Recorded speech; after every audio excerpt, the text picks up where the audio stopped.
Yeah, man. That's hot shit right there, man. So what we gonna do? We gonna dub. News networks are not even getting clicks like that. So this shows like there's an opportunity for this, what we're doing here on this show. Remember, we want you to be an activist, and don't take our word for it. Look that shit up.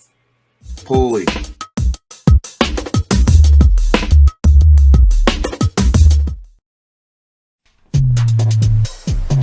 Looks like we got us another hit.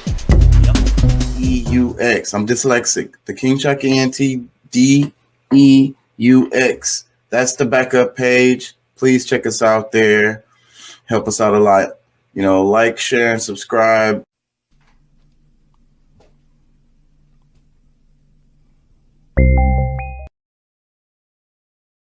Going. Hope I don't get in trouble for playing that last video. I probably shouldn't have played that shit.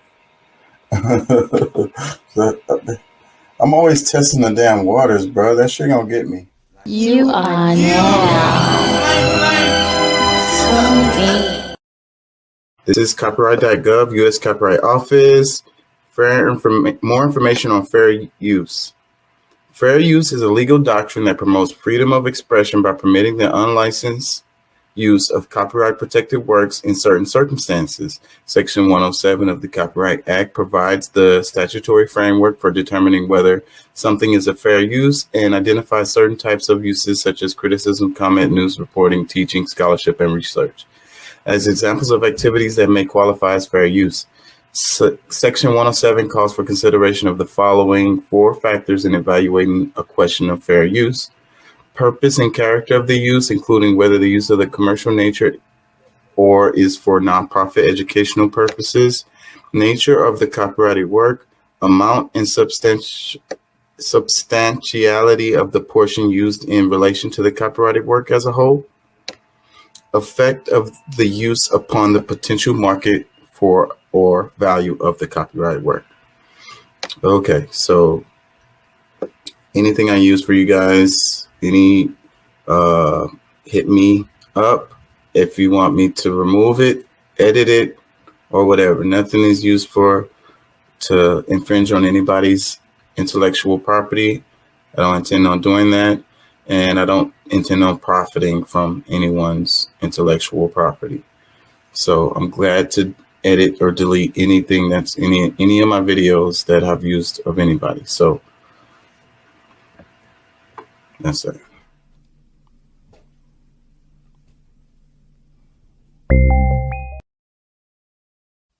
Yeah, you know what I'm saying? KCE, King Chaka. It is what it is, baby.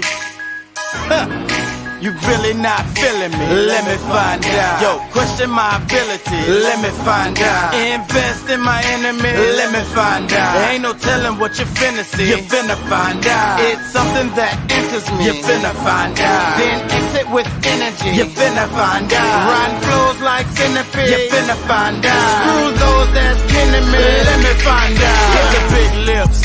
I'ma call you Bill Bellamy. When you talk your shit, man, really it's killing me. Hit you with my fist and I'ma do it lyrically. Crazy ass brick, so I might do it literally. I'ma do this till I'm old eating celery. How old is Jay-Z? He gotta be 70. Come to my show or I'ma do it bitterly. Or it's a porn star with a bitch named Beverly. Keep waiting tables, yeah. Spicy means peppery. Or get tattoos and work in the factory. Whatever I do, I'ma do it happily. I'm tired of these rappers too, they do it tackily. That's why I'm here, I'm the shit this year. We gon' keep it moving, grooving, give you something you can feel. When shit's fucked up, gon' drop a tear. I'ma pull my pants up, grab another beer. Rap's messed up and I don't have no fear. Attack the chest up, it's a grown man in here. Ask you little chaps, what have you done in the field? Throw your sets up, let them know you're still here. I said you really not feeling me, let me find out. Yo, question my ability, let me find out. Yo, invest in my enemy, let me find out. Ain't no telling what you finna see, you finna find out. Yo, you really not feeling me, let me find out. Yo, question my ability, let me find out. Yo, invest in my enemy, let me find out. Ain't no telling what you finna see, you finna find out. Yeah, bounce, rock, shake, wiggle. We gon' gon' come through and put it in the middle. They calls me fiddler cause I play the fiddle. Checking masters, white pipes, I's a good nigga. Bounce, rock, shake, wiggle. We gon' come through and put it in the middle. They calls me fiddler cause I play the fiddle. Checking masters, white pipes, I's a good nigga. I said you really not feeling me. Let me find out. Yo, question my ability. Let me find out. Yo, invest in my enemies. Yo, let me find out.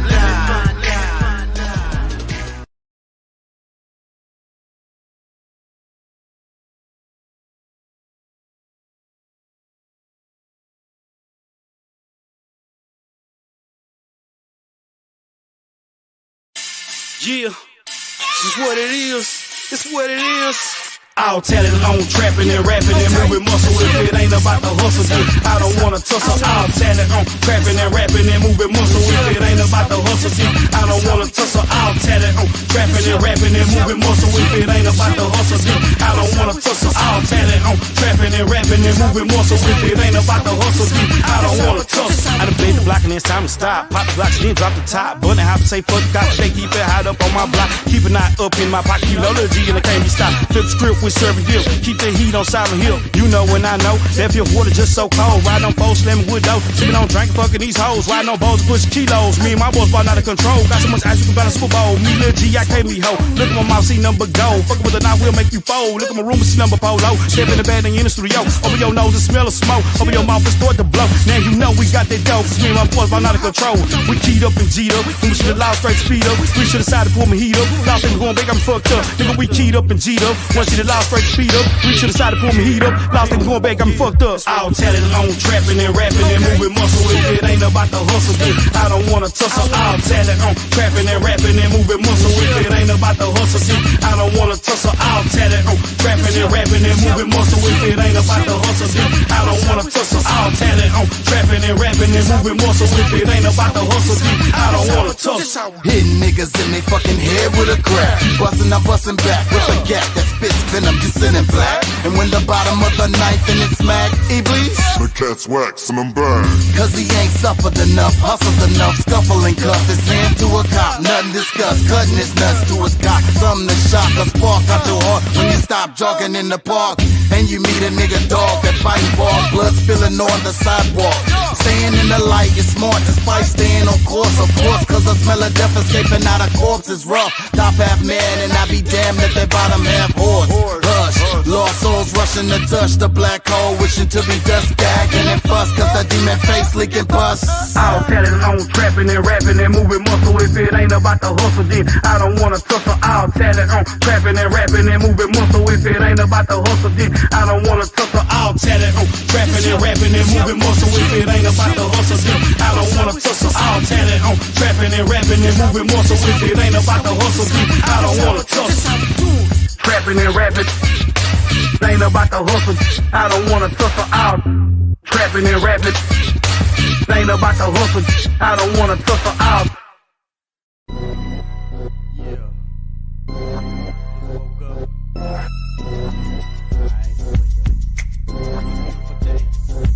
I ain't feeling your side, I'm feeling alright. I'ma get inside, I'm feeling my life. I ain't feeling your side, I'm feeling alright. I'ma get inside, I'm feeling my life. I'm digging your wife, she playing my mic. She really so nice, I call her my light. I say we off flight, cause we stay up all night.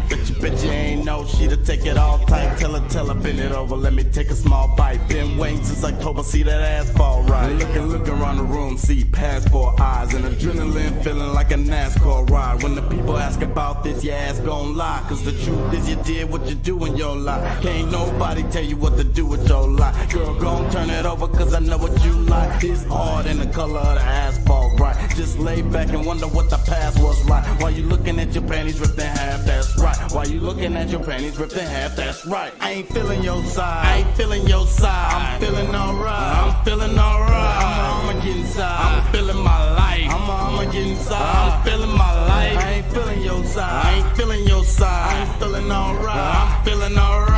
I'ma get inside, I'm feeling my life. I'ma get inside, I'm feeling my my life. Let me tell you a little something about life. Win, lose or draw, I'm still taking your life. I mean, if you ever wanna fucking come in my sight, you scream like you never screamed in your life. Flip it on over, gon' do it like this. Not riding with a soldier, then you ride against it. Looking from the other side, make your stomach get sick. Every person scheming, thinking he the one to get rich. Ever sit and really think what you would do with one wish? And if you knew afterward, you'd be sleeping with fish. Style will be done, here we come. Bearing gifts, these images make you wanna grab your crucifix. It's getting dark outside, no sleeping past 6. Not living in fear, cause that's really not it. If you owe me something, Nick, better give me my shit. If you owe me something, Nick, better give me my shit. I ain't feeling your side, I ain't feeling your side. I'm feeling alright, I'm feeling alright. I'ma get inside, I'ma get inside, I'ma get inside. I'm feeling my life, I ain't feeling your side, I ain't feeling your side. I'm feeling alright, I'm feeling alright. I'ma get inside, I'm feeling my life. I'ma get inside, I'm feeling my life. Sliding on in, this is it, instant win. If hip hop broke, put on some fix it then. Take real life shit, go ahead and mix it in. Not just streets unless that's where you sleeping in. They hungry out there, that's why we eating in. Honestly, don't even let the church deacon in. Blasphemous if you think I'm speaking sin. Survival is a must for all the creatures in. If you feeling life's tough, then you probably need a fin. Have a sucker, popsicle or something, take it in. Sharp teeth, eat meat, origin involvement. Why the UFC give you more than a grin? Why you take a seat when the foraging begin? Why you gotta creep just horn in the wind? I'ma stop cause I'm just Al Goring with a pen. I'ma stop cause I'm just Al Goring with a pen. I ain't feeling your side, I ain't feeling your side. I'm feeling alright, I'm feeling alright. I'ma get inside, I'm feeling my life. I'ma get inside, I'm feeling my life. I ain't feeling your side, I ain't feeling your side. I'm feeling alright, I'm feeling alright. I'ma get inside, I'm feeling my life. I'ma get inside, I'm feeling my life.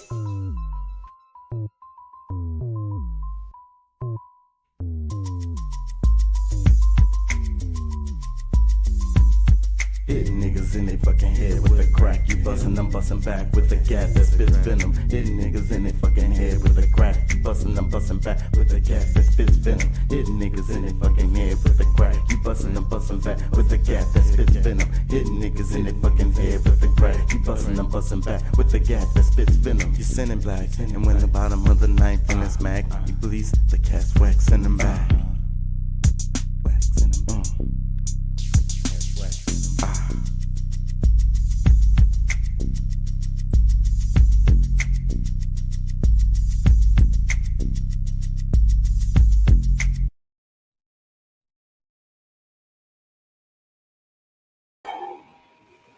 Hey, how y'all doing out there? How y'all feel? Remember, we want you to be an activist and don't take our word for it. Look that shit up. Police. How y'all doing out there? How y'all feel? Y'all feel good? It's been a whole 3 days since we've been on. Seems like forever.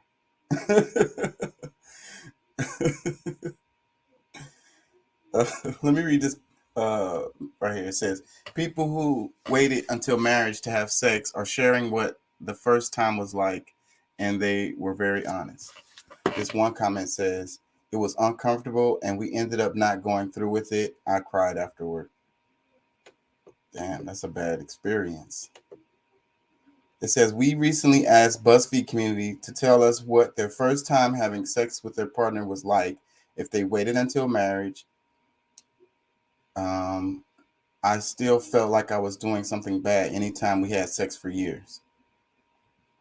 I guess that was one of the comments. I just burnt the shit out of my tongue with some tea, y'all.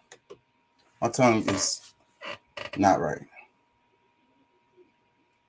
If somebody says, yep, that's because at that point they don't like each other anymore. Once you start, you must finish, or else they may think there's something wrong with you. Yep, religion ruins sex. These are comments I'm reading. Oh, my fucking finger is all wet. I gotta get it together. I came on really fast. I was trying to come on early, and whenever I come on like that, I always feel like that's why I burnt the shit out of myself with that damn tea. That never happens. My damn tongue hurt. My damn tongue hurt. A couple other comments. It says, I know several couples who waited, turned out their hubbies were gay. Everyone who's saying they don't regret waiting is in fucking denial. I'm paying $6,000 to the first. Let me get out of here. Fucking bots.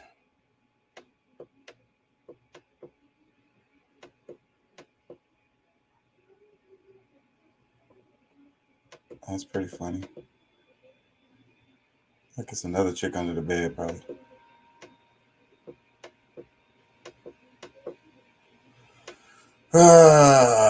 Waiting for some people to get in here before I start making too many comments, because y'all know how it goes.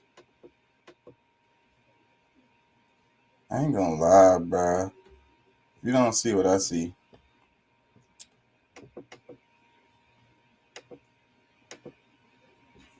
Let me see. I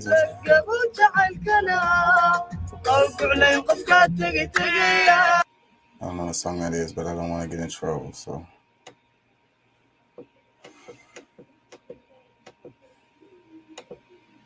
Anyway, like I was saying, I ain't really ready to settle down and nothing like this, man. You know, I'm just trying to really. You cook this? Yeah. Anyway, like I was saying, ain't nothing for me out there in them streets. You know, I'm really ready to settle down. You know, life been hard out there. You know, I think it's time I moved in. You mind if I take my shoes out for a few years? Like just, you know, me and you get to know each other and shit like that. You know, see where we can take it. You know. When you find out she can cook. Thank you, baby. That's funny.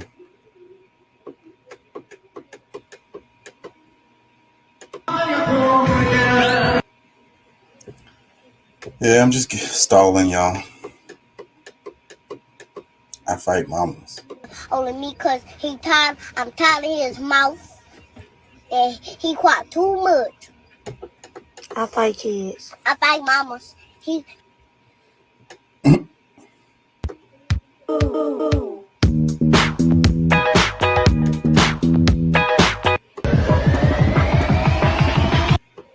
Denunciando. No le va a costar el abogado, no le cuesta para que mañana le cueste. Denunciando. No le va a costar el abogado.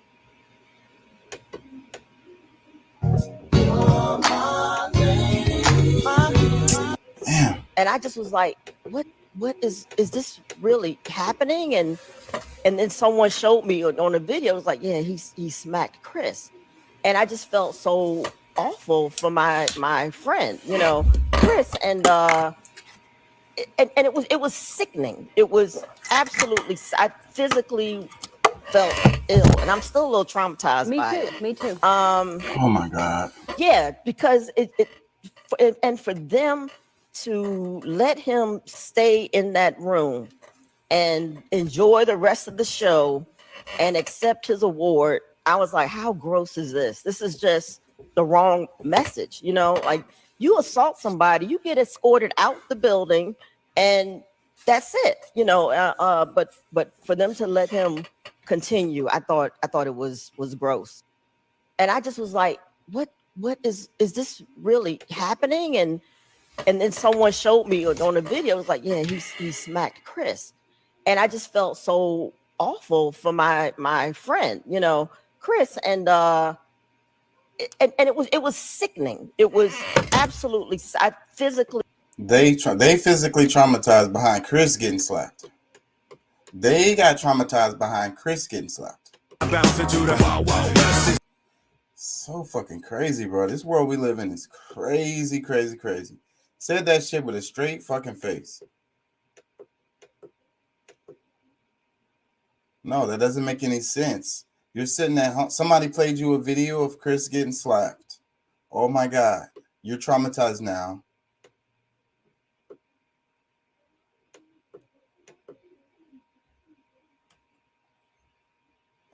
How do they get away with this? Make it juicy for you.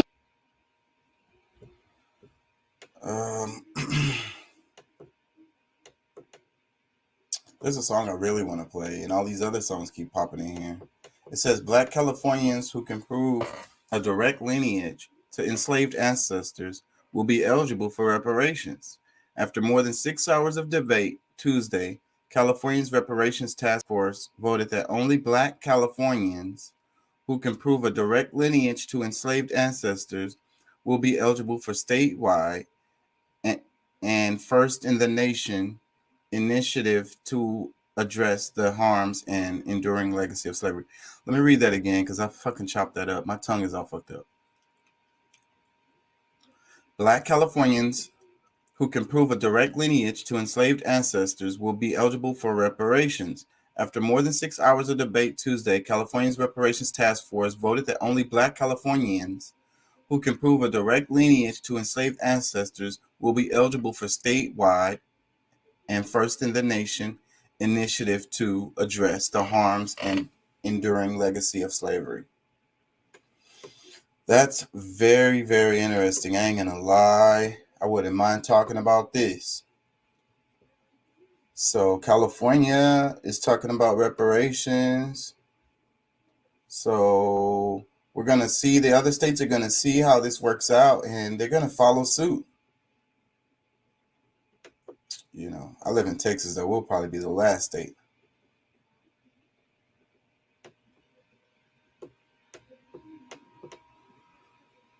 That I even talk about that shit.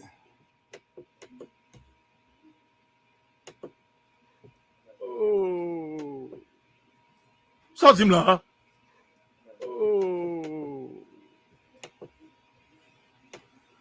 Yeah. He won a Grammy. What was that? What was it for? Whatever that is, I need to find out what that is. I ain't gonna lie. And I'm like, I saw a meme that said, I wouldn't even known the Grammys happened if it wasn't for Will Smith slapping Jada. And I'm in the same boat. Anyway, in hell, I would have known the Grammys even happened. I don't watch that shit. Trash, bro. Garbage, bro. Let them white folks have their fucking awards and give their awards to whoever the fuck they want to give it to. Fuck that shit, bro. I used to be interested in that shit, but now I realize that shit ain't for us. Nancy, everyone. I've not watched any highlight reel or anything, so yeah, you're gonna. I don't want to get stuck in that thing where I'm like, just watch it. Okay, watch me walk to the stage right now. Yeah. I can't tell you. Obviously, you know, we love you and we're proud of you, but everybody who knows you loves you and is so proud of you, dude. It couldn't have happened to a better dude. I want to show a picture of you and your mom, just so. You know, I purposely have not watched the highlight reel, but I hear that my mom loves crying at anything. Dude, I lost it. Like my first grade recital, she cried. Like she always cries at anything. Like, Mom, I got a C-. Oh, my baby. Like, I just know her from sitting right in the audience up there and saying. So they did a close up of my mom, dude. Oh man, I already know. No, dude, I lost it, dude. I lost it, Nancy. Everyone, I've not watched any highlight reel or anything. So I don't know what he won for, but whatever it was, I need to check that out because it's probably good.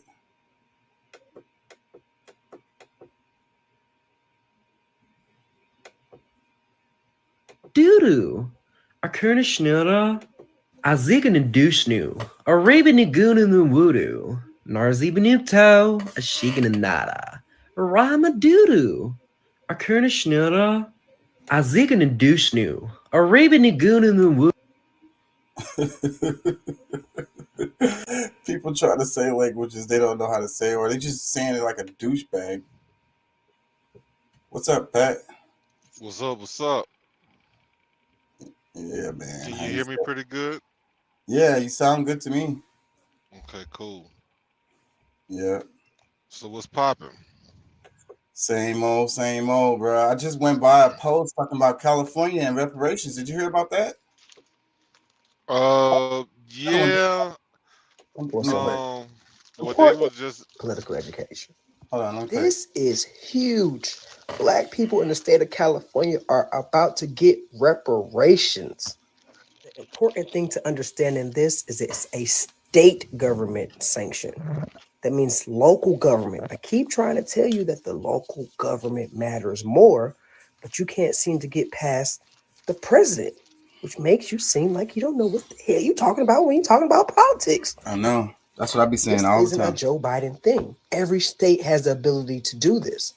Did you know that even in the state of Georgia, even in Fulton County, they have a reparations for slavery task force here in Fulton County? That actually one of my mentors serves on. That's the only reason why I know about it.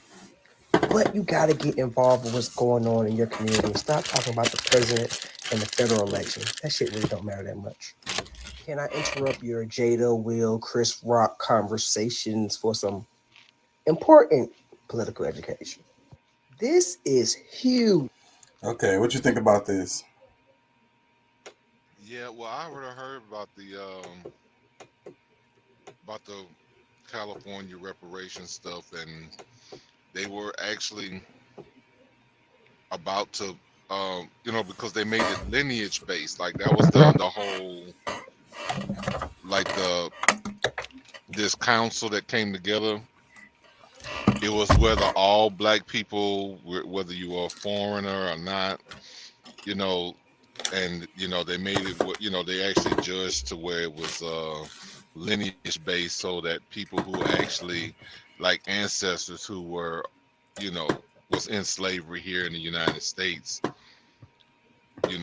will actually be, get reparations or get some payment or whatever. So yeah, that's pretty much. But yeah, I think that's cool as hell. Yeah, that's cool as hell. And that's why I say I think Texas will be the last state to adopt some shit like this. Texas, Florida be the last two states. Why? That's just what I think. Texas, Florida, Georgia be the last three states that adopt this. Well, you just said that Georgia had a council of doing the same thing. Well, they don't have a reparations because California is the first state to do it. So he said something about a task force, a reparations task force, whatever the fuck that means. Who the fuck was that means? They go out looking for. That don't really make sense to me. A reparations task force is just like the same thing that they're talking about doing in the federal government with the HR 40. Somebody to kind of discuss it and have these conversations to study and all this. They've been talking about this shit forever, so that don't mean nothing to me. Oh, we're gonna get a task force together and we're gonna chop it up on the subject. The thing about it is there's a state that has set a precedence on how this thing can work, and I think that's at least a start. You know what I'm saying? I'm not saying it's a bad thing. I'm not saying that at all.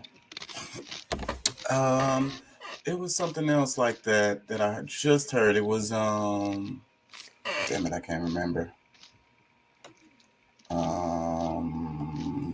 Texas, California, Ron DeSantis. Something just happened. Oh, Joe Biden signing in the anti-lynching bill. What do you think about that? Well, I'm always curious about him doing anything. Like he's trying to get his approval ratings up. Yeah. This is something that should have been done, 1,000 years ago. Yeah. But now they're just like, okay, well, we got to do something. We can't do nothing too much, but because will they enforce it? That's the part that. And it's still going down that road of tokenism. Oh, we're gonna give y'all a black vice president, black vice president. We're gonna give you a black woman Supreme Court justice. We're gonna put a black woman on a $20 bill, and we're gonna go ahead and pass that federal. To me it's just kind of like, okay, all right, Joe Biden, this is something you could have did 50 years ago when you first got into office, but you was a nigga hater. You know what I'm saying? Like you came in talking about your son. You didn't want your kids going to school with black people because it was just gonna turn into a jungle, that kind of shit.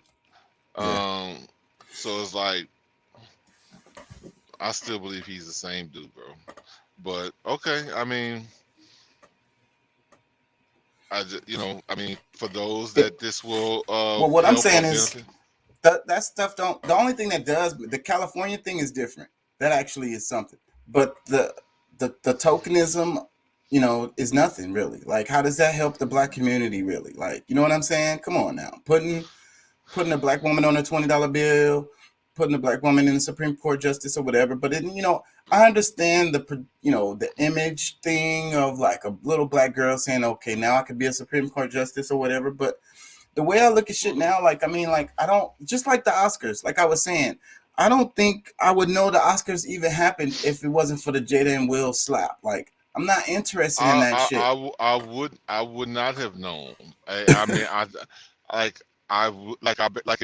if that moment hadn't gone viral, I would have been like, oh, they had the Oscars. I mean, you know, the Academy Awards happened already. Oh, yeah. Oh, damn. Okay, cool. Okay, whatever. And like, that would have been like, I don't give a shit. Because I don't give a fuck. And it's like I used to think differently back in the days, you know, but then I realized how, you know, white the damn shit is and racist it is. You know what I'm saying? Just like the rest of the shit, like the Grammys. And like, fuck them. They can give each other. They can give each other their awards all day long. Fuck them. We go do something else, bro. We make it into a thing by fucking acting like it's something, but it's, you know, just dismiss that shit. It's nothing. It's nothing. I mean, to me, like, it's really, because, like, you know, just a few years ago they was talking shit about the Grammys and they were boycotting and this and that and the other. Now there's a movie that, you know, and this is Jada and Will.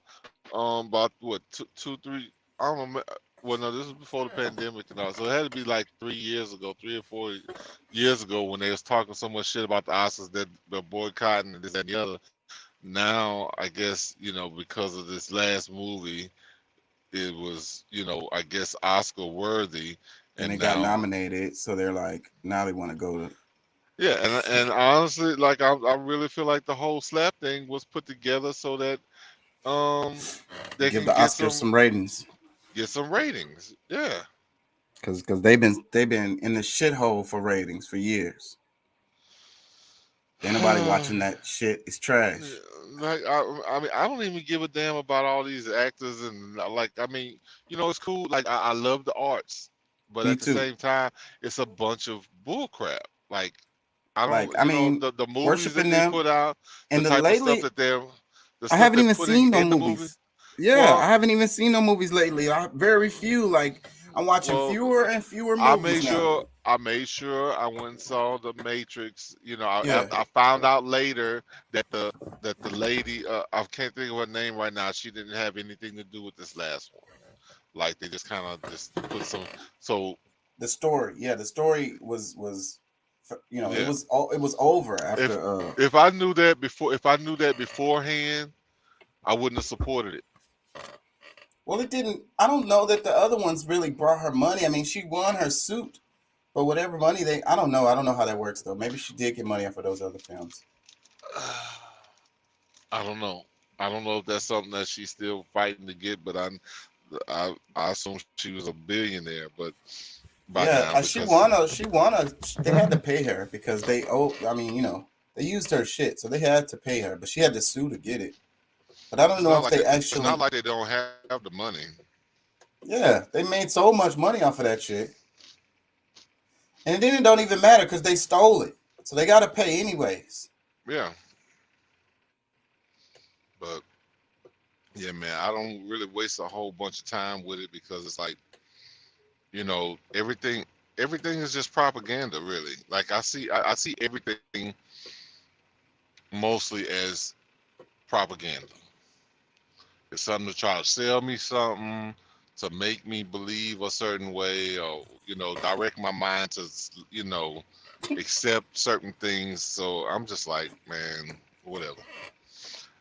I'd rather watch YouTube. I'm telling you, I'm over all of that shit, bro. I'm over it, bro. It's so much trash. Just like what you said. I mean, we completely agree on this one. This is funny. Relationship with your children. My God.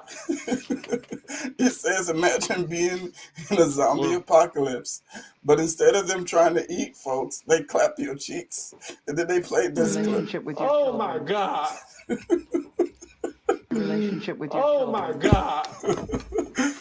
I don't know why that's funny. Oh my God. That is hilarious. Oh my god. I think that'll be scarier than them eating you, bro. Okay, we can talk about the slap. Look, it's on here. Let me see. What is this? My fingers are all wet. Let me take off this jacket. I'm all sweating and shit. Oh, there's sound to it. Yeah, let me see. Greatest night in the history of television. Okay. Guy Jane Jones. OJC. My wife's name out the fucking. Somebody did a mix. So, anyways, what do you think of it? The topic. The slap. Man, honestly, I'm kind of like, as far as that, like, I somewhat think it was staged, but at the same time, when you really kind of think about, because I mean, it's so, you know, I've watched different people's breakdown of it. Like, I'm kind of like over it, but at the same time, it's just like when it really comes down to it, Will was not laughing at the G.I. Jane joke because he was already in the middle of a laugh that I guess that came before the G.I. Jane thing. So they was already laughing about something else, so he didn't get a chance to finish laughing away before he insulted his wife. And then, you know, because like I said, I could see it being real, but I can also see it being staged. Because I mean, we're talking about what's supposed to be some of the better actors of, you know, our generation. So at least, especially, you know, Will, he got Best Actor award, didn't he? Right. And Chris Rock is a major actor. So yeah, so they could totally pull this. Totally could be a bit. Yeah, I mean, you know, and if you really think about it, like if it's already staged and they agreed ahead of time that, you know, Chris, you're gonna have to take a slap, but we're gonna pay you extra for it. Yeah, you're gonna make a bunch of money off of this. So make sure you stand there with your hands behind your back. Don't dodge it. Let him do it, and then, you know. I just don't think. I think both of them were surprised. I think that Will was surprised by the joke and it jolted him, and then Chris Rock was surprised by Will approaching the stage, like he didn't know what to say. Yeah, like because see, I'm like this. Okay, because the part that makes me think it's real is the way he was. Chris Rock was talking right after he got slapped, like. He really didn't have it together. Like he didn't, you know what I'm saying? And you never see him, we're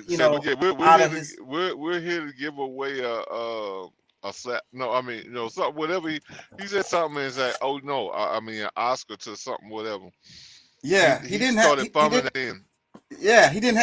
together, and you never see him not together ever. But if somebody like some shit just didn't go with the show, and you just got rocked in the face like that, and you sitting there. This is what I think was going through his mind. He was like, "Bruh, is this gonna fuck up my bag? How should I react to this?" Like his brain was going a million miles a minute while he was on live TV.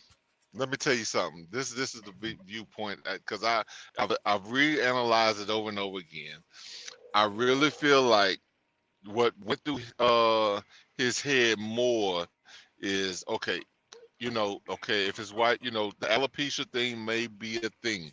As far as, you know, I know she has alopecia and maybe that was a concern.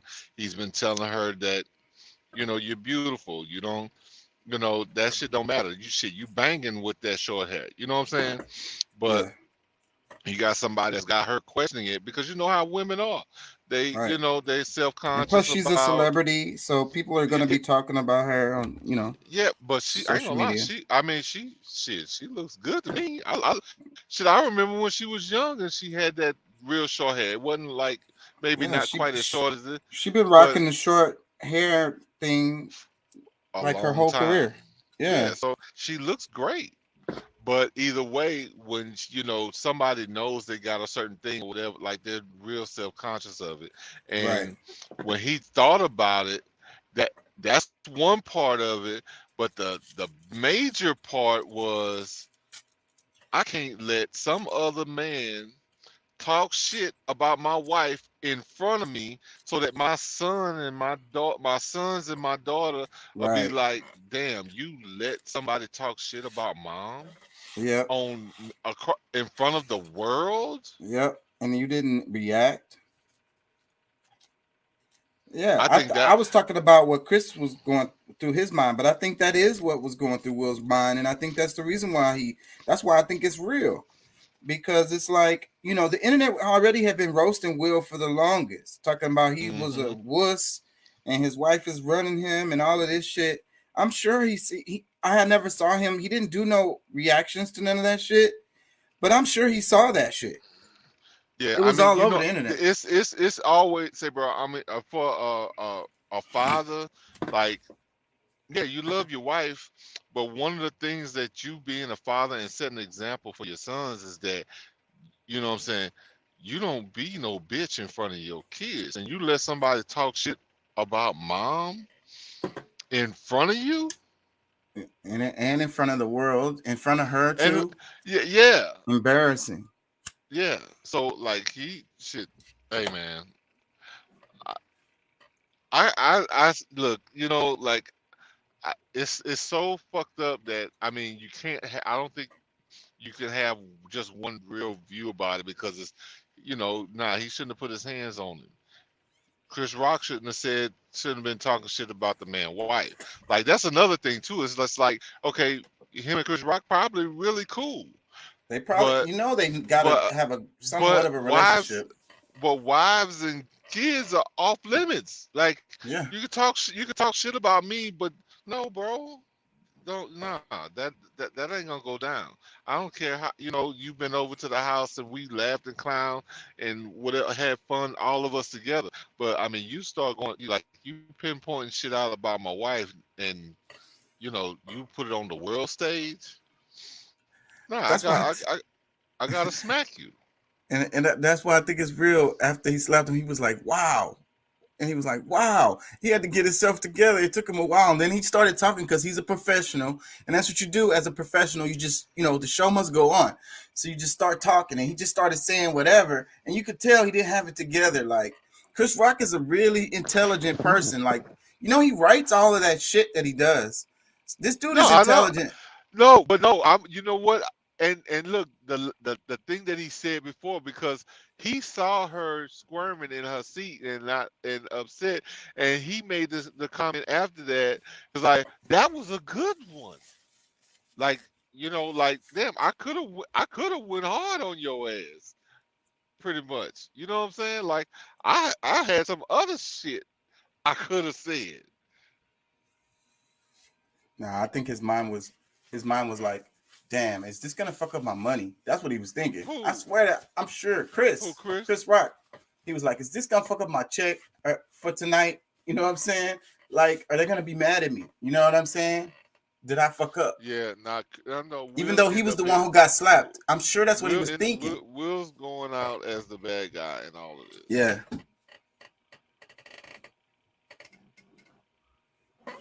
Because you supposed to be the safe dude. We you know what I'm saying? Like, we done paid you so much money over the years for being the safe dude. I think so. I don't remember. Did you buy it recently? Not recently, no. Go ahead, Pat. I'm sorry. Yeah, no, I'm just saying, like, Will Smith forever has been the safe guy. Yeah. You know what I'm saying? And here he's the one, the safe guy that came up on stage and smacked somebody in front of the world. Because I mean that's in front of the whole world too. And that's, yeah, it's like I don't know. Can we trust him anymore? He's just like the rest of them. I know. He's been America's sweetheart, like. Yeah. They've been loving him since Fresh Prince of Bel-Air, the white folks. And so, yeah, that's one of the ways you make money here in America is, as a black person, you definitely can't be offensive, but you got to be like cute or whatever. You know what I'm saying? They got to like, I can't find the right words, but he was America's sweetheart. So that's what shocked. I played a clip a minute ago where they was all like, Ellen DeGeneres was all like, "Yes, I was shocked after the slap, and I was traumatized." And I'm like, "Bitch, you didn't even get slapped. Get the fuck out of here. You traumatized?" So I guess the traumatization comes from you seeing Will as, you know, But America's sweetheart. say, bro, like, and that's a part of the play. Like, for white people, like in the industry, not the average everyday white person, but like in the industry, like that's almost like the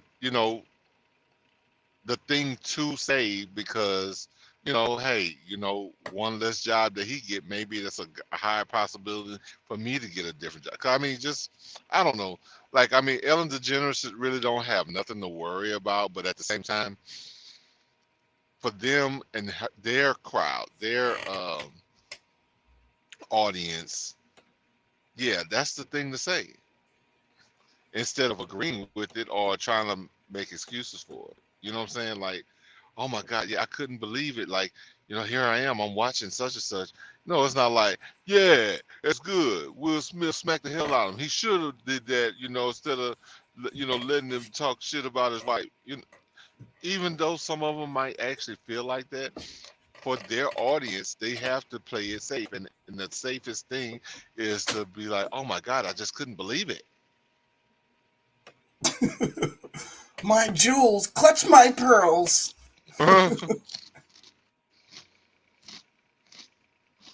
Chris Rock gets standing ovation at first show since Oscar slap.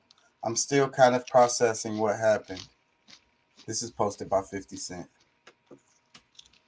He probably went to the show. His ass had to be there. His messy ass. Well, you know what? He probably had to holler at Chris Rock behind after the show too. No, be like, well, bruh.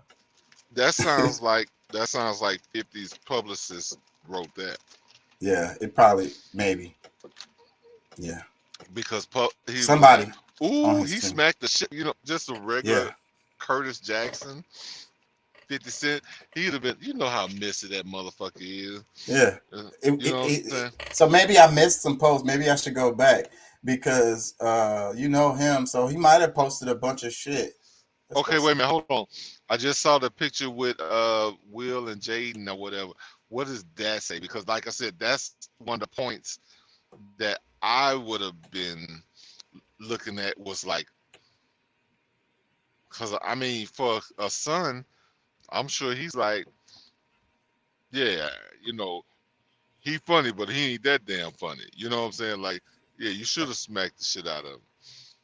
Well, this is Vlad TV, so there goes another messy motherfucker. But it says Zoe Kravitz comments about underage Jaden Smith resurface after she slams Will.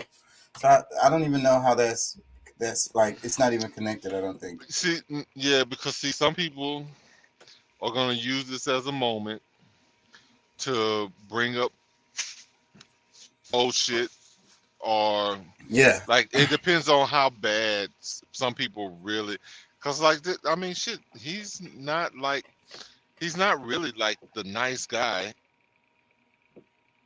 He's a superstar.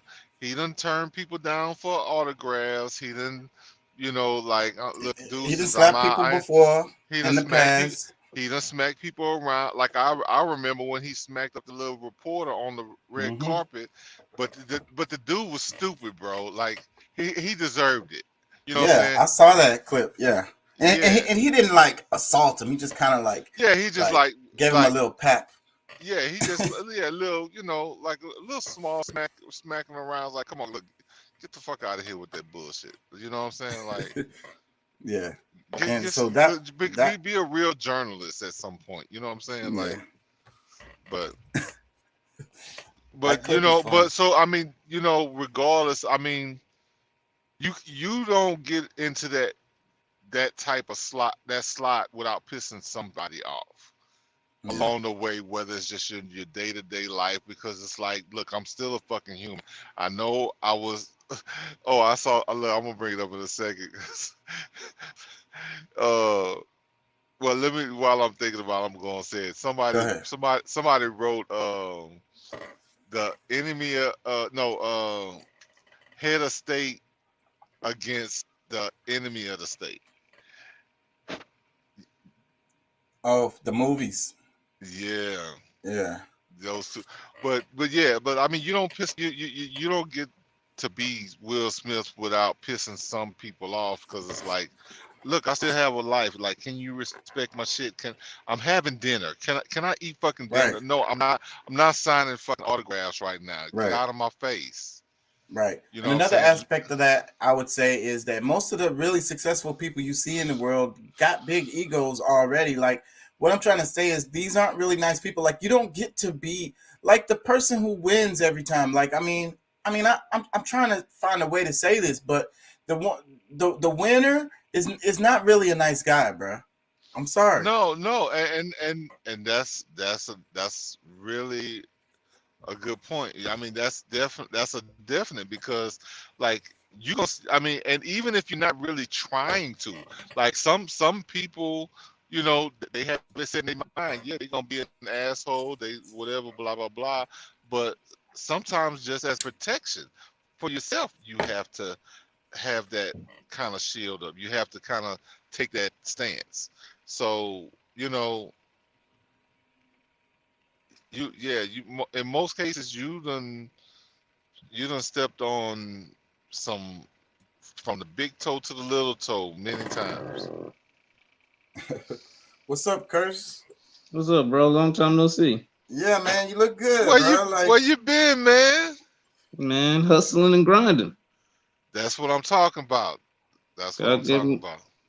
I just got my ID back, so I'm a couple of weeks from my SLK. What? Don't crash it. Shut up, bro, because I ain't gonna be driving it. Good job. Good job. I hope you stick to I hate you, man.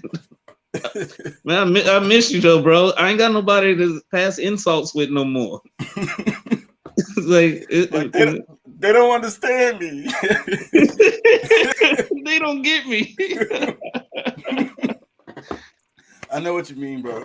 Yeah, like everything is just positive, and I'm bored. It's like positivity everywhere.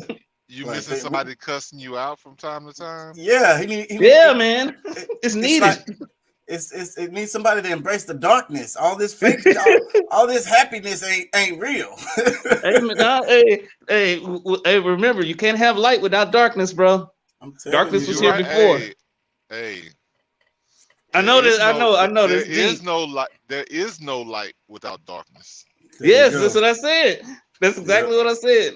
There is no light without darkness, bro. The Shaka, he gets that, bro. He gets that. Yeah, so a lot of people don't understand that, but that's what's part of being a 360 human is. You know what I'm saying? You know, embracing the yin and the yang. You know what I'm saying?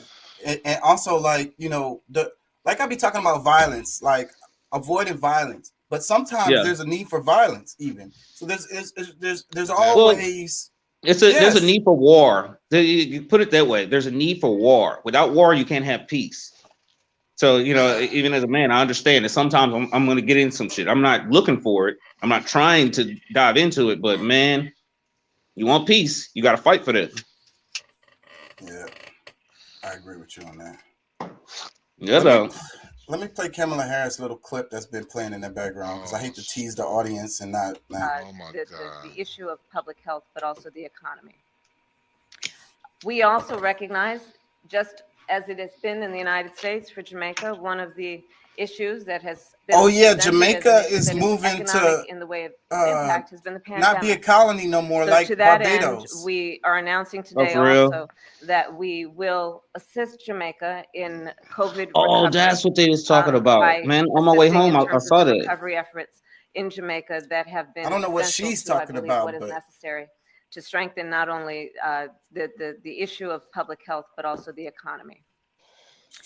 We also recognize, just as it has been in the United States for Jamaica, one of the issues that has been presented. She didn't say nothing. Like, that whole clip was nothing. You ever notice a lot of times they do that? It's nothing but filler, bro. Hey, no, it's funny when you get the one dude just like, Well, see, look, let me tell y'all, this is what's happening. they're trying to get their poll ratings up. Both of them, him and her and Biden. Yeah, because you know Trump is coming, and Trump liable to beat them, bro. That's what the polls are already saying for 2024 is that right now, like Trump will go. I think he landslide. will. That's just the way it goes, and because they barely won the first time, and fucking what I was gonna say, I think the only way the Democrats could win, because I was thinking about this, they have to primary Biden. I don't think it's ever been done. The president always automatically gets the nomination, but still the way things work, he has to get the nomination. So they could primary him, meaning that run against him in the primary and beat him, maybe. You know what I'm saying, with somebody else. And I think that would be the only way the Democrats could win, is if they would have to pull a hokey pokey like that in order for the Democrats to win. And then they can't have some bullshit. Like it's got to be somebody real, somebody that the people already like. I'm sorry, Pat. Hey, Shock, I'm finna run to the store real quick, bro. I'll be right back. All right, bro. All right, bro. Yeah, it'll have to be somebody that the people already kind of like know and trust, and they're like, okay, you know, because I mean, a lot of people can see that pretty much everything they're doing is to, you know, they're strictly on their agenda. They don't care about nobody. People are seeing that everywhere. Like I'm telling, like people who's been like going in there with their eyes closed, pretty much, and just vote. You know, like all they see is what the Democrat side is, and they just go in there and just press everything Democrat. They are changing their minds. They got everybody on that shit, bro. It makes me so angry that people don't spend 5 minutes thinking about it. Shit, you need more than 5 minutes, because I mean, honestly, like you get 5 minutes every day. Whenever they see the news and they like really looking at stuff, like it's just being too passive and thinking that, oh, this is just the way it is. Oh, I can't do anything for my life. I'm just, you know, it just is what it is, and stop acting like a little biatch. Yeah, man. Take some damn ownership of your life. And it's like, you know, and there is arguments to the, you know, validity of your vote. You know what I'm saying? Or the power of your vote, if you will. There is an argument there, but like you said, like that attitude, and that's the attitude they want you to have. That way they continue to just do whatever they want. So they foster this attitude of this nihilism, like it doesn't really matter, like they're just gonna do whatever they want anyway. So well, look, I was explaining this to my cousins, and you know, she's kind of been, you know, seeing, you know, the more we talk, the more she kind of understands a little more. But okay, I was like, all right, we're looking at a system where, you know, we got two bad characters, two people. All right, both of them are, you can almost say, are definite racists. All right, you know, that you know, that's neutral. They the same there. When it comes to somebody who is actually gonna do something specific for us, okay, we can wipe that out. Neither one of them are gonna do anything for us. Which one is actually gonna do something against us? Okay. Well, we can say that we have proof that one has already done things against us in the past and is more likely to do things against us in the future. And this one doesn't have a record of that. He's just trying to do what he's trying to do. I think still though, when you think like that, you're still getting lost in that dynamic. I was just looking at it simply.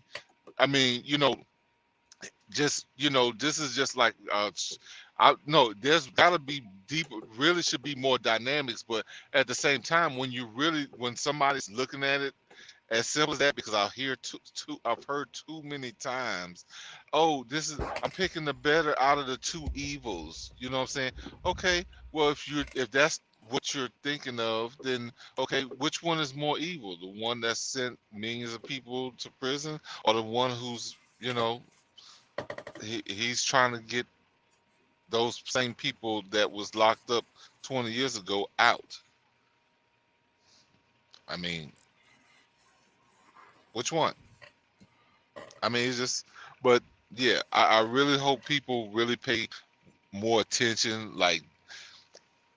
But the other person, I don't know what we were seeing. That California, you talk about California, how important the local stuff is important. Right. That's Pay it. more. Yeah, That's it. you need to pay more attention to who's in your state, who's in your city, who's done things for the city Yep. positively, and who's just sitting on their ass ain't doing shit. There's Because somebody the federal that's government don't never really do nothing, and they don't really have power. They don't even really have jurisdiction over the states, so like that. So like, I mean, it's so dumb for us, but they've gotten us over time to focus well, on the well, no, I mean there's certain things federal elections. that the states do have to abide by that is on the federal level, because that's the ultimate, like the Constitution really, like that's the main. Each state has their own, but at the same time, it can't break the rules of the federal at the federal level. So I mean, ultimately, federal is above state, county, city, Yeah, whatever. but when it comes down to it, almost everything is handled by the state. Like the federal just gives them money, pretty much, and then they might just tell them, "Oh, you can't use the money for this or whatever, but use it for what you want or whatever, but not this stuff like that." You know what I mean? Like There's some states that have and then some states don't even accept the money. They'll be like, "Fuck you, we don't want your money." Well, yeah, I've seen that too. But if you really look at it, when it comes out, like there's different states that's marijuana is legal. Now, if FBI want to still go after certain people, they can still arrest them and put them in prison, even though it's legal in the state. Right. I mean, so when it comes to those jurisdictions like that, yeah, that's true. Let me play this, bro.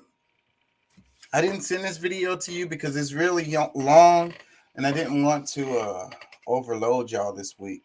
So, but this one right here, I really feel like I should have sent it. But if anybody's interested in this, let me know and I'll send it to y'all. But this is Chris Hedges, Empire of Illusion, The End of Literacy and the Triumph of Spectacle. And what's interesting, this video randomly popped up on my timeline, and it's from August 15th, 2012. And the relevancy to today is striking.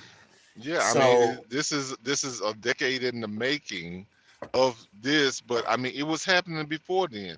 But yeah, let's yeah, check him out, bro. This is good stuff. Be protected from lawsuits. Where's my? They permit oil and gas companies to rake in obscene profits. Can y'all hear that? Place vast subsidies of corporate welfare. Sounds low. They allow our for-profit driven healthcare system to leave y'all can hear that, right? Uninsured and underinsured to suffer and die. I can hear it. Over 40,000 Americans died last year because they could not get proper medical care. The for-profit healthcare industry, like the defense industry, makes money from death and suffering. It is legally permitted in this country to hold a child hostage while their families frantically bankrupt themselves to save their sons or daughters. Any discussion of healthcare should acknowledge the fact that our for-profit healthcare system is the problem and must be destroyed.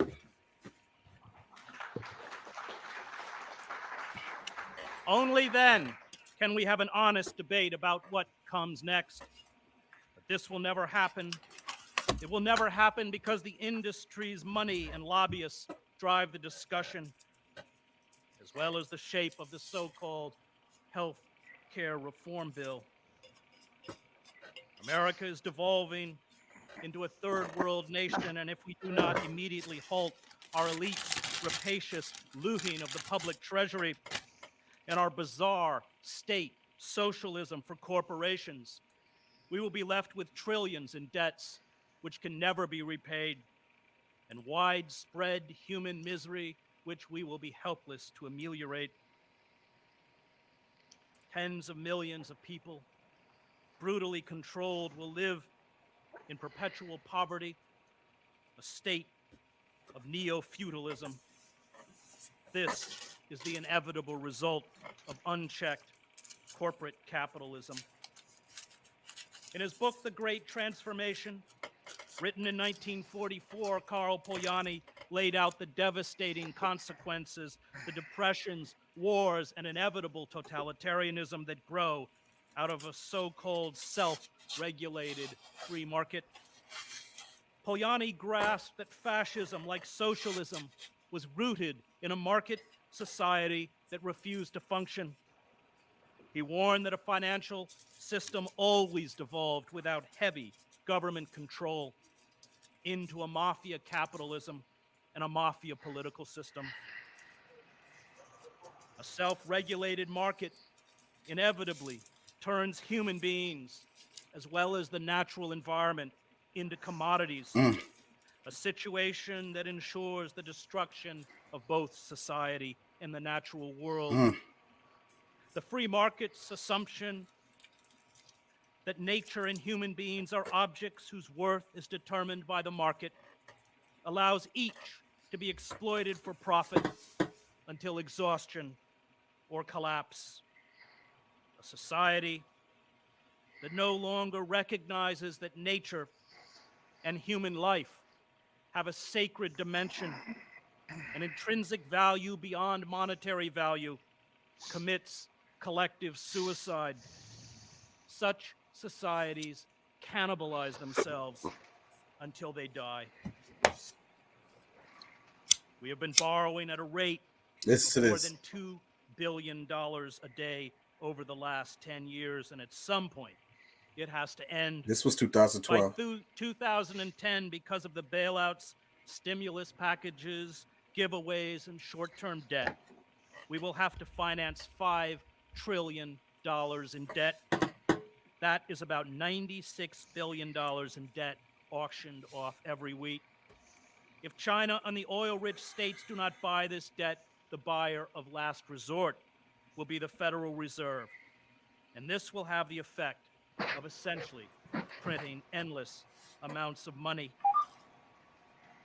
Our currency at this point will become junk, a furious and sustained backlash, which we can already see leaping up around the fringes of American society.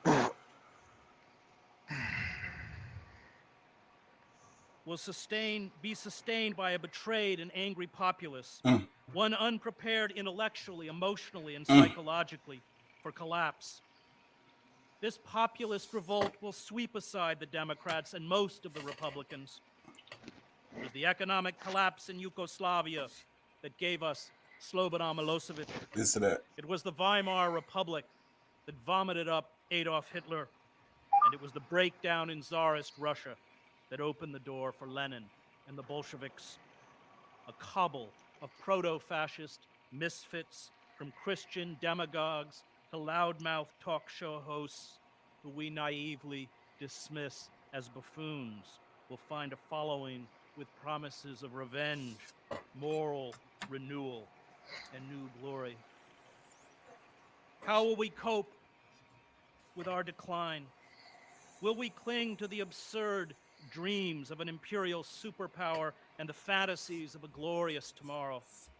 Or will we responsibly face our stark new limitations? Will we heed those who are sober and rational, those who speak of a new simplicity and humility in an age of imperial as well as material decline? Or will we follow the demagogues and charlatans who rise up in moments of crisis and panic? Will we radically transform our society to one that protects the ordinary citizen and fosters the common good, that defies the corporate state, that dismantles empire? Or will we employ the brutality and technology of our internal security and surveillance apparatus to crush dissent and drive us into a new dark age?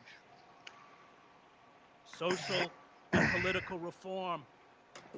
Basically, that's it. Fucking the name of the show today is Diagnosis. And like y'all was getting on me before saying that, you know, I'm so critical of the United States, you know, and I am. And it's really because I care. And diagnosis, right? When you need it, what is a diagnosis? They're trying to figure out what the hell is the problem. You know what I'm saying? That's the stuff that I be focusing on this show. You know what I'm saying? It makes it seems like I'm saying the United States is bad all the time, but I'm focusing on the stuff that needs to be fixed. You get what I'm saying? If you don't get that diagnosis, then you can't get the, you know, prognosis. You can't get the, you know, the care. You haven't even started that going down that road. You know what I'm saying? It starts with the diagnosis. And I think as United States citizens, we haven't, you know, we're not aware of it. We need to right now. We're only at the diagnosis stage. We, you know, not even there. We talking about it. You know, we got to get them to talk to the doctor. We got to get them to go to the doctor. Say, bro, that's crap. Because there's no way you can tell me that even the people in the office, like most Americans, know the problem.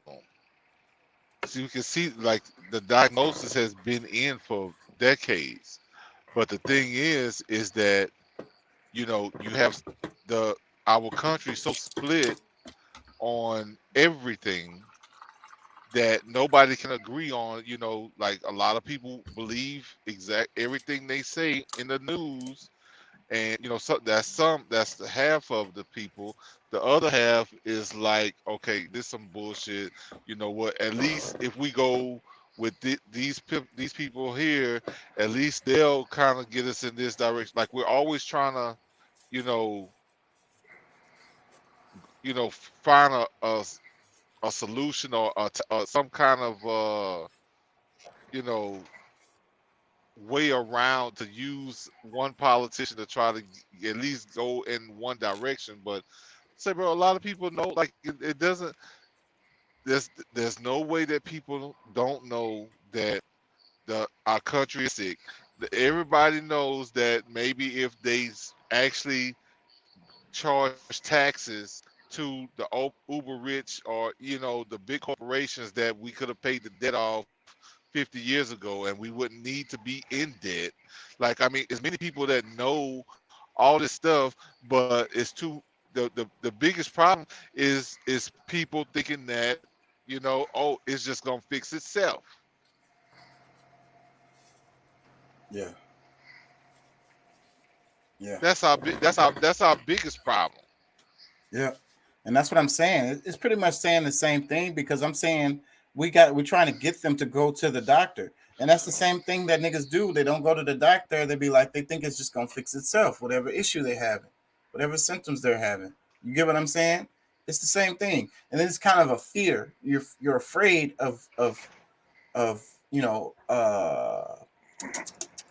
facing this, having to, Yeah, deal with it. if I say too much, we might have to actually go to war. We might actually have to, run a coup on our own government to get these people, people out of office.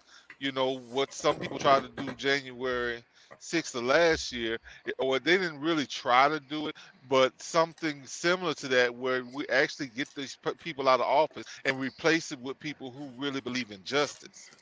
Because that's like, we got criminals running our country, and we expect that at some point they're gonna be like, okay, we got enough money. We don't need to rob everyone blind now. No, That's what they I be want it. saying. They want How it much all. is enough? How much is enough? That's the question I be asking all the damn time. So, but Well, wait, what do you go think ahead. about the Chris Hedges comments? There's a little part in this I want to play again, but I know he was talking slow and shit. But could y'all hear him? I like what he said about the value of life, and also he's talking about how fascism. He's talking about how like it's automatically, if you let it be a free trade system, it's automatically gonna end up being mafia Well, types the running it. well, the part that keeps sticking out to me is a self-regulating system, because the people who are at the top, who's making all the money and this, that, and the other, are the same people who's making regulations for themselves. Right. That's the problem. Well, one of the problems. Yeah. Exactly. So yeah, so that's what I'm saying. So and then he's saying that and it's gonna lead to fascism. He's saying that it's populism. It leads to populism. And he said it's the same way, you know, fascism has come to power in the past out of the same type of thing. When you have this really super unbalanced economic system and everybody is pissed off, so that's how populism Well, yeah, gets root. and anybody can lose except the people at the top. Like, it's okay for the small business, the guy, who's cooking burgers in his little food truck. They can it's okay if they fall off. It's okay if the burger shop that my neighbor got around the corner.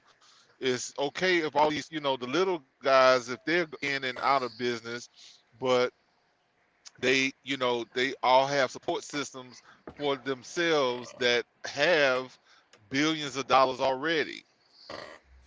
So they good, no matter what happens. Let me play a little clip again, part of the clip that I played. Written in 1944, Karl Polanyi laid out the devastating consequences, the depressions, wars, and inevitable totalitarianism that grow out of a so-called self-regulated free market. Polanyi grasped that fascism, like socialism, was rooted in a market society that refused to function. He warned that a financial system always devolved without heavy government control into a mafia capitalism and a mafia political system.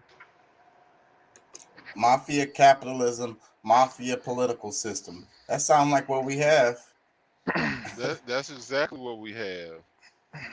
Shoot, they the biggest gangsters on the planet right here in the United States. In our government that goes around the world, not only ruining the lives of the people of their own country, but also going and robbing, pillaging, raping other people's societies that they can get rich on and leave those people desolate, assed out. I agree with you. I can't make a comment because I completely agree. Yeah. I mean, it's our fault. Like, I mean, me, you, and the rest of our country. That, because I mean, I say it because I mean, I know that we have good intentions, but at the same time, it's the people who actually because the more we allow them to make all of the decisions, because we only step up about certain things. Okay, somebody got killed, is that, but like, they're killing us every day, every time they make a decision that affects people that they don't see that day, down the road. Sometimes some of these decisions that they make, you may not actually be able to see it for a year, 2 years. So by us allowing these people who we've allowed them to even be able to pick who we want to be in office. Like, what I'm saying? We can't have truly like a grassroots where we all get together and say, all right, you know what? We have somebody that is just like us. We want them in, and instead of checking the person in the ballot, we can write people in. We can Yeah. write our own. We can write. You know what I'm saying? We just have to be able to start agreeing with each other that, all right, this is the write-in that we're gonna go with because this is our guy, not their guy. You know, the Democrats got their guy, the Republicans got their guy. This is our guy, and since we're going to vote, you know, we know, you know what I'm saying, this is somebody that we can chin check, and we know this is what's what. But you know, we too busy talking shit about each other that we don't spend enough time to where we can actually, you know, talk shit with each other. Yeah. So, like, the name of this is, it says Empire of Illusion, The End of Literacy and the Triumph of Spectacle. And that title is the reason why I clicked on it, like, right away. I was like, wow. Like, the end of literacy, that's kind of like what I was talking about in the other show about how we have this, you know, you disagreed with me, but I feel like we have this disdain for academics here in the States. And the other part is triumph of spectacle. So then, like, boom, freaking look at what we was talking about for the first 45, 30 minutes of the show. The Chris Rock slap. You know what I'm saying? If that's not the triumph of spectacle. Mm-hmm. Yeah, no, I mean, you know, and honestly, like, I would have been okay without it. You know, of course, I think most people, you know, at least that I mean, it's been a big conversation. Okay, you know what we said, but are we gonna spend 2 hours or 3 hours talking about that? No, we're not.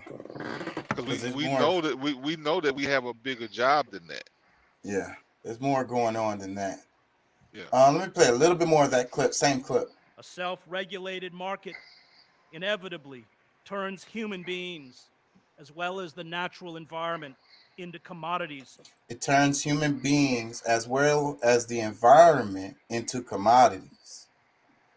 And I believe that's what has A happened. situation that ensures the destruction of both society and the natural world. So they're both are going to be destroyed when you treat them as commodities.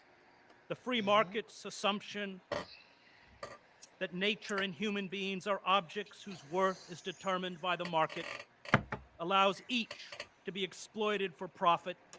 They determine, the market determines your value. Until exhaustion or collapse. A society that no longer recognizes that nature and human life have a sacred dimension. And I think that's you know, that's a big point right there. I mean, you know, say, bro, they forget about, like, there's really, like, there's no point of, like, if there's no humans to, you know, be here to live, to have their experiences, and like us to be able to share, you know, ideas or time with each other. And that's what I be saying, because we walk around and act like this individual ass attitude, but you don't make your shoes. You thankful for that, you act like you mad and shit all the damn time. But this guy from Amazon just drove a truck from across the city to bring you some shit. Like, you can't do none of that on your own. Period. You don't know how to make clothes. You don't know how to slaughter an animal. Somebody is doing all of that for you. Yeah. Well, You would hate it here. Alone. You know, if I was to look at it individually, yeah, I know how to do it because I was raised on a farm. I've had my experiences on family farms where I saw all that stuff happen, but the average everyday person, has no clue where to begin with doing it, like raising chickens, raising these animals, cows, and well, I don't eat pork no more, but that was something else that was on our farm that my grandfather raised, my uncles raised, and things like that.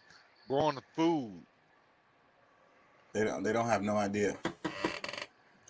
Like, they don't even realize how important it is for them, like, to be trying to do that right now. Like, they're so clueless that, I don't know, I was Joe Budden talking about some shit on some, I don't even know, Peacock. I don't know, some show that's being, I don't know, like all that stuff is way more important than, you know, saying that, you know, we could be facing a famine if things, you know, if we don't really, if things don't change,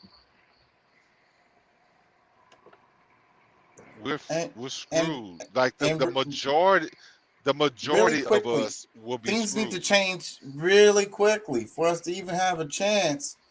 And wow. But everybody is just, they wants to become that celebrity.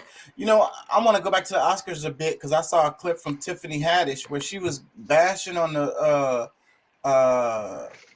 interview person, the person who was like, "Oh, you changed your costume," and she was like, "No, this is Dolce and Gabbana. This is not no costume."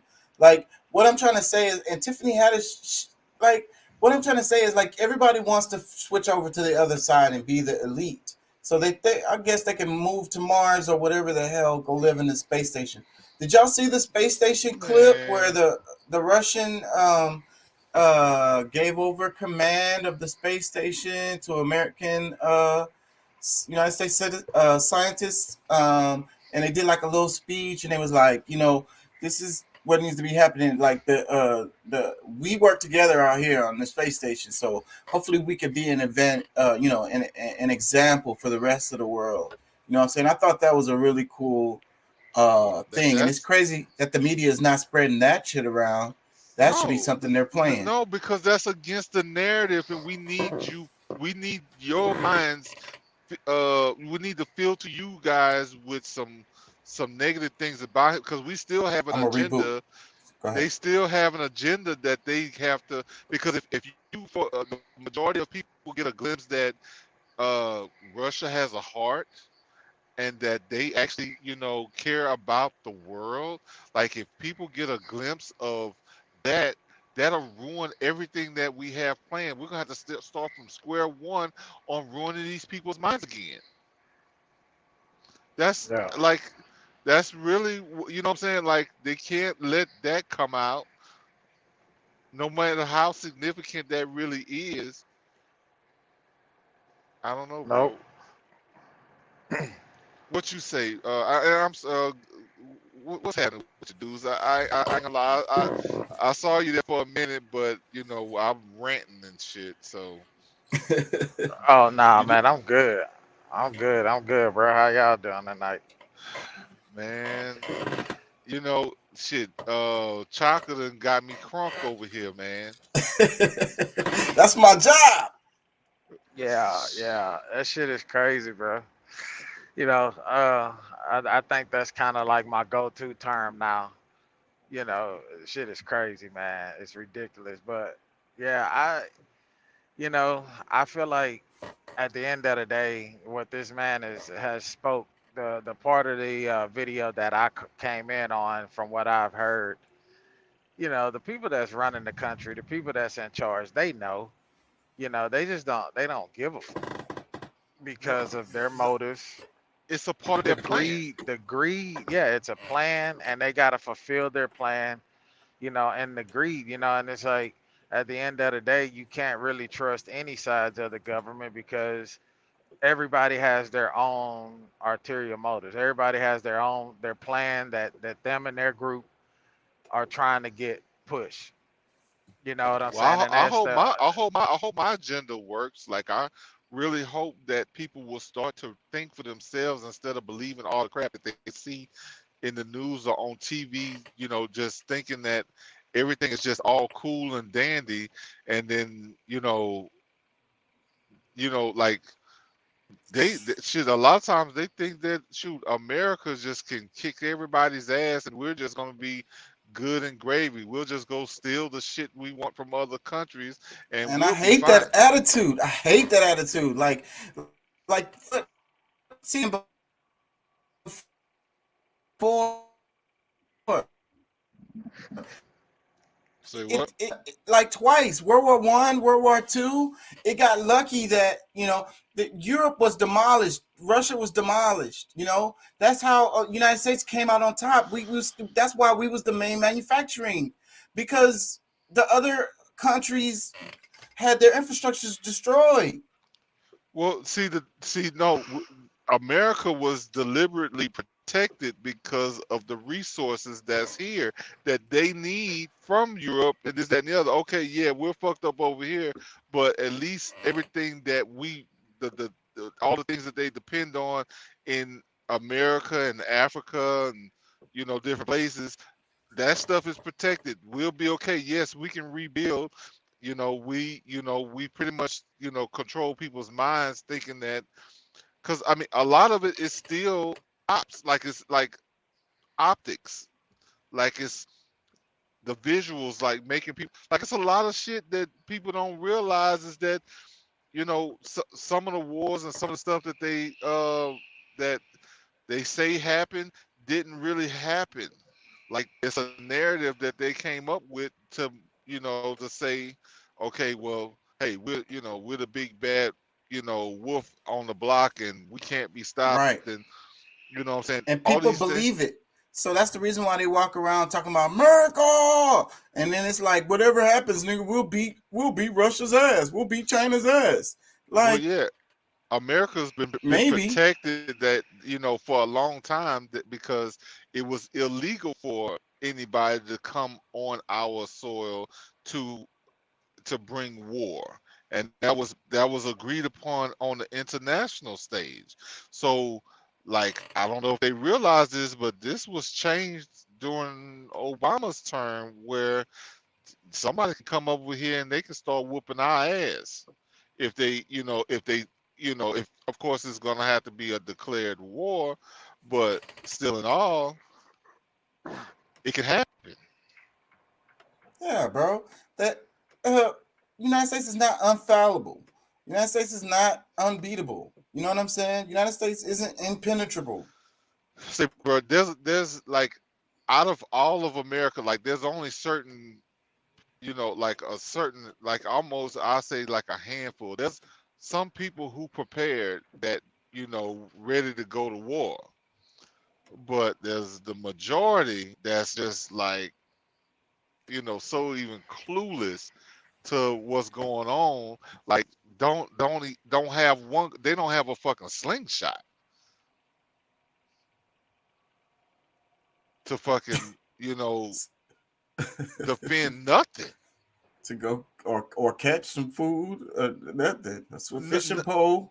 No, yeah, a bow and arrow, a fucking crossbow, like nothing. Don't have a fishing. Don't have a rod.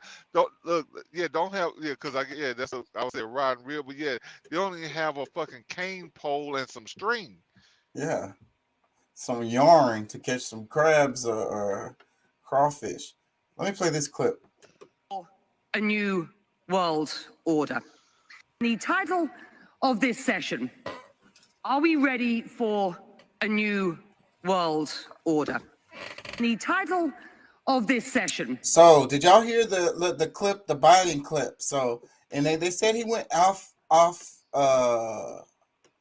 He ad-libbed that what was it? New World Order comment, and like his damn speeches be so lame and boring any damn ways. That's the reason why they be looking for anything to latch on to.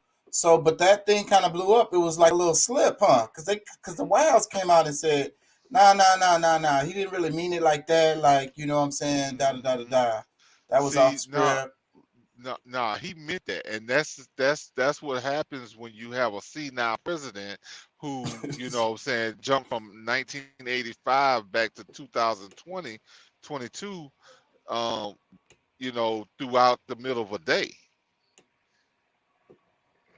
Like his mind goes in and out. Like he moves from different decades a few times in a day in his mind. So no, he did not mean to say that. They write about that. He didn't mean to say that, but that's exactly what he meant. You know what I'm saying? It was his brain talking. Yeah. Instead of reading the teleprompter. So he can't. He one of them that can't go off Nah, he can't go off the script. And that's why when because he could have been president when Obama was in office. But there's like, nah, you ain't. He wasn't smooth enough. Like this was a last ditch effort because he spent those 8 years in office with Obama. That And they everybody knew, else would just they kind knew of it. trust. They could They knew trust. it. Like they felt like, okay, at least he can get in office. We can still kind of control him and Yeah, and kind of, we'll just. They knew these kind of things was gonna happen too, and so we'll just do like collateral, damage control. We'll just keep doing damage control. You know what I'm saying? We can do that. Yeah, we just got to get Trump out of there because we can't do shit with him in office. Like we can't get, we can't move our agenda along if Trump is still in there. Like we see he's being a hard ass on us and this and that and the other. So like they couldn't use him. So it's like, all right, we just got to get somebody in there that we can fucking puppet around and still move the ball down the field. So and untraceable. I probably can't play that. Yeah, it was something else. Oh yeah, the laptop is back in the news, right? The Biden laptop. Oh, talking about the Hunter Biden's shit? son. Yeah, Hunter Biden stuff. Oh yeah. And then they're talking, and then it's really weird about Ukraine. Did I play a video about this? What's his name talked about this? Russell Brand talked about how it's like they was all like, that's a conspiracy theory. You can't talk about that. And he was like, just make it like so you can't talk about it until after the election. And then after the election, because they said everybody was crazy QAnon conspiracy theories talking about the laptop. And he said so, but then after the election, it comes out that all that's true. But then the thing is, it's the connection with Ukraine, because then it's like, wait a minute. So then like this thing with Ukraine, and then now there's a war in Ukraine, and then Russia got sanctions on Hunter Biden, like all of this, like, and like that goes back to what you were saying about how they didn't want Biden to be the guy. You know what I'm saying? I think it's, here's the video. I think this is it. Let me see. I think this is it. Let's see.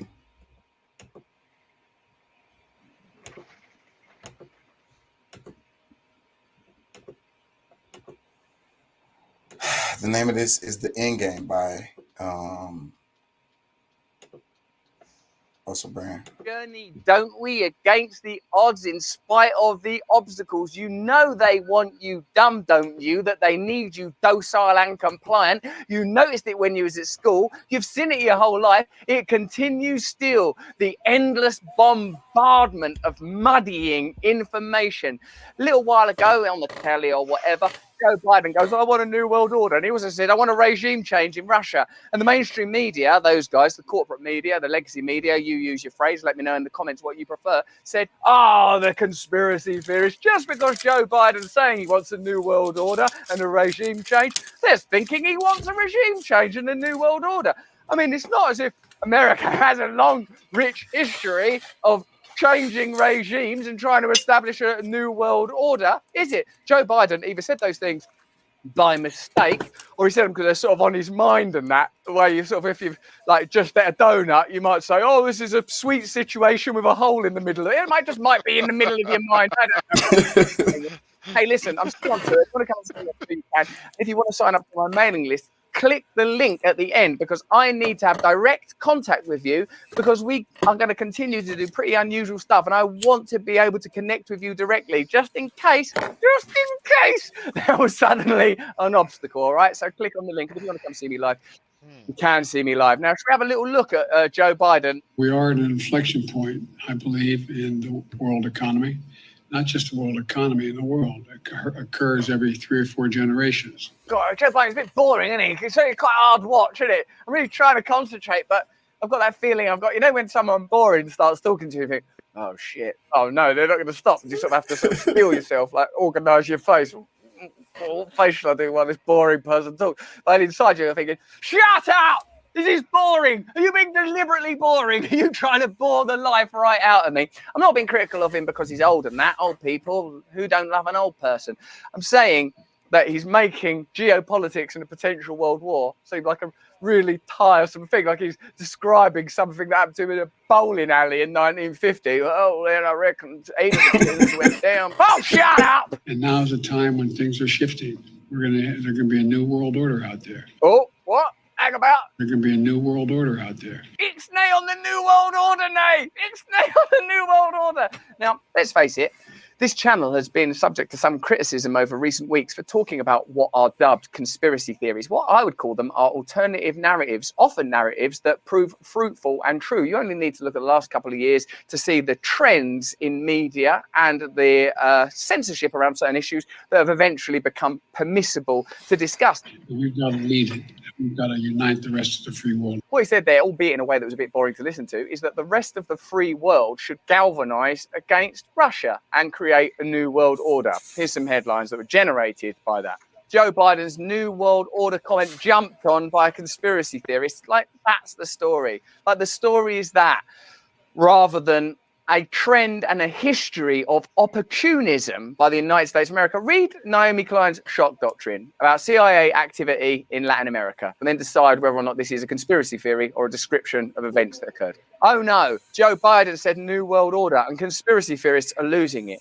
One of the things you have to do to maintain a power structure is discredit any alternative narrative. You have to automatically do that. People that believe in alternatives are crackpots and wackos, whether that's alternative ideas around health or diet or ideology or philosophy or culture. Those people have to be dismissed out of hand because otherwise, what is it? It's a threat. You should be flattered because the reason they're bothering to condemn you is because they recognize that people are awakening. Joe Biden mentioned the New World Order and conspiracy theorists lost it. Why not look at whether or not there have been regime changes around the world?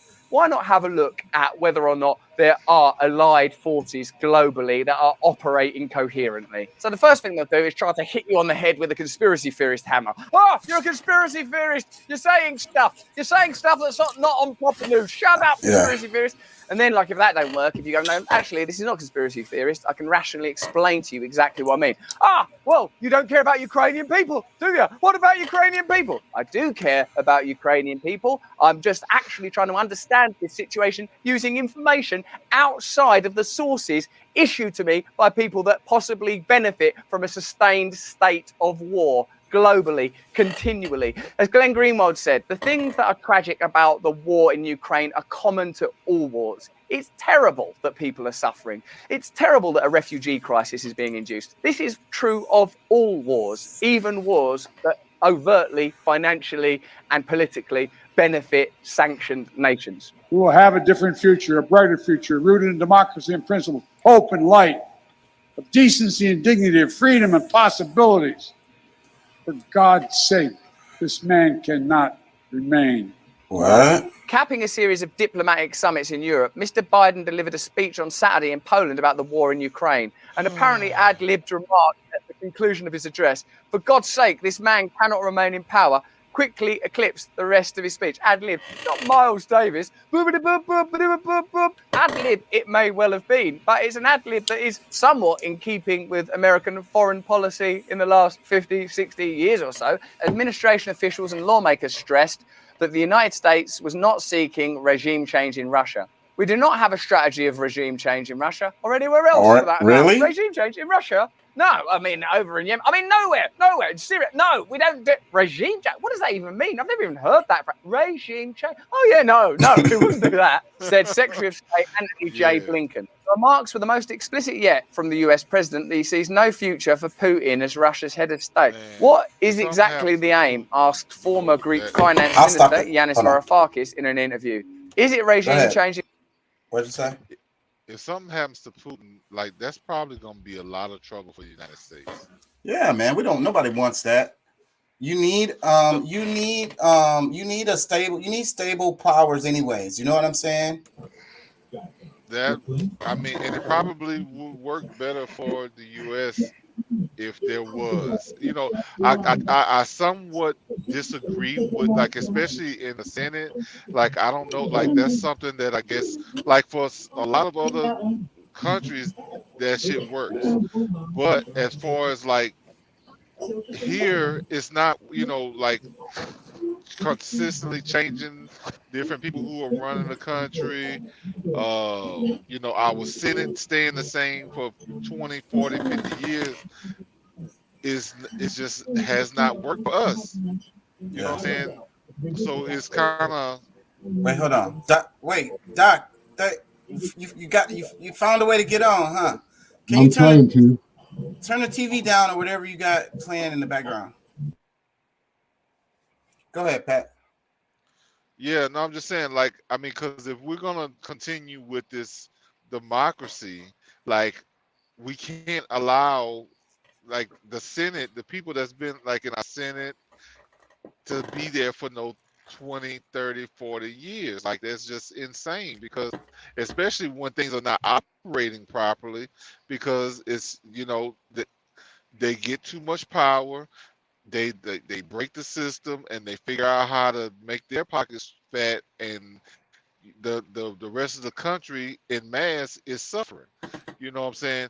Like, I'm sure everybody would see it totally different if, okay, yeah, that's fine. Y'all are rich, everybody's good, but we still have segments of the country that are homeless and finding different pieces of concrete to sleep on. They don't even want to have like benches and stuff at the bus stop, so that somebody who doesn't have somewhere to live can at least lay down at the bus stop. Like, I mean, it's so insane that people that's supposed to be so competent isn't competent enough to fix the problems.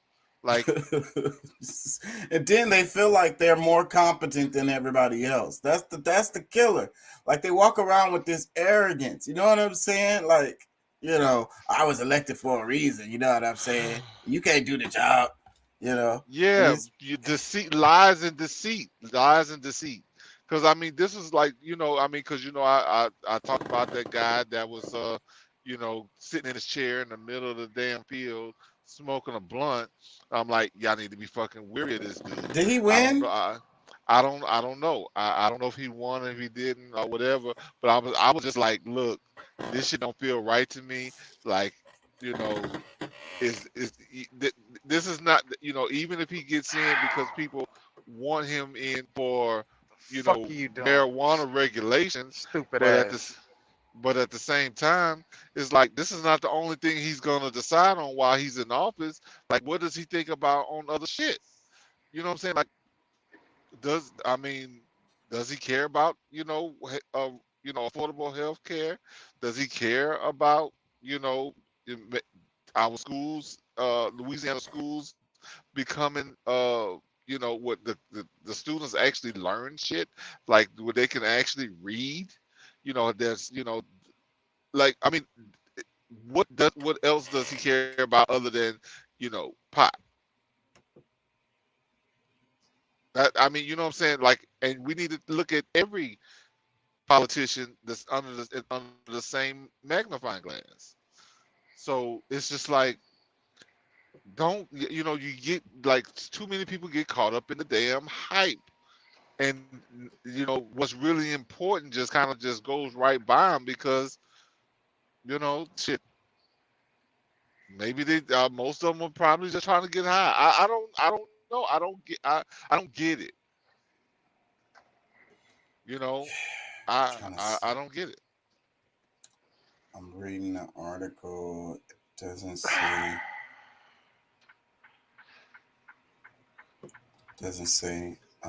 What is it? What is that exactly the aim? Asked former Greek finance minister Yanis Varoufakis. Yeah. And it is the regime change in. Let me get out of here. Man, they better not touch fucking Putin. Problems.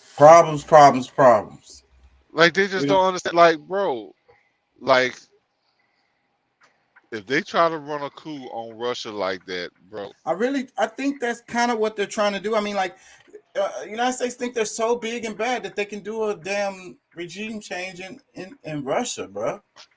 But I'm sure that Russia has probably been trying to do the same thing here.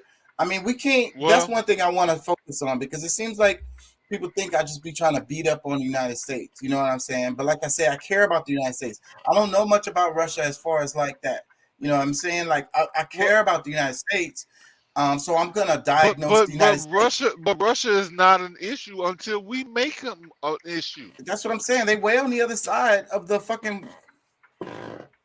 You know, like it's kind of crazy. So like that's what I'm saying. So if people are not able to see where the problem begins, because like I mean, I think a lot of people know that, you know, some people still don't know that. I mean, the reason why they go, you know, were blowing shit up in Ukraine is because the United States is trying to run Ukraine from America, from the United States. You know what I'm saying? They're trying to put things in place over here in this man's backyard, from, you know, placing, you know, military weaponry, putting biochemical plants that, you know, they're trying to, who knows what they're trying to really do with it. I mean, I have my opinion. I'm not going to, you know, speculate too much on that, but these biochemical weapons that he's has issue with, that he's blowing up over there, who put it there? And who financed that? Yeah. Why is the president's son over there? Exactly. Just sometime before. So that's what I was saying. Like, so that's the connection. All of this shit. Like it's crazy, because so Biden had his son over there working for a company as like a fake ass situation where he's just getting paid. And then this is what we know for sure. And then we also know for sure that Russia put a sanction on Hunter Biden. Okay, those are two facts. Here goes another fact. A little while after Biden gets into office, now it's Ukraine that turned into a mess. And his son had been over there for some years. Already, yeah. No, I mean this is not new shit. Like even when like we heard about some of it when Trump was in office, but even when Obama was in office. So like he's been doing underhanded stuff. Like and you got to remember, at one point Obama was not giving Biden his you know, like he wasn't what you call it, like when they're running, he's like it is endorsement. Obama held back on giving his endorsement for Biden For the longest time. Yeah, I was following all that shit. I was heavy into that when all that shit was going on. Even though I didn't vote for either one, I was heavy into the whole thing. I want to move on to our main topics, because we're at 2 hours before I put y'all to sleep. But I sent y'all some videos this week, and the main thing, because we were talking about migration, immigration, especially through the southern border last week. And, you know, so I wanted to talk about that this week and a bit about the history related to the southern border. So, and I know I sent y'all some videos. What did y'all watch any of them? Yeah, I think I've been through all of them. Yeah, I watched them. Watched them suckers. Come on, buddy. What do y'all think? The one, the gasoline baths. Had y'all seen that before or heard any of that? Heard about that before? You know what?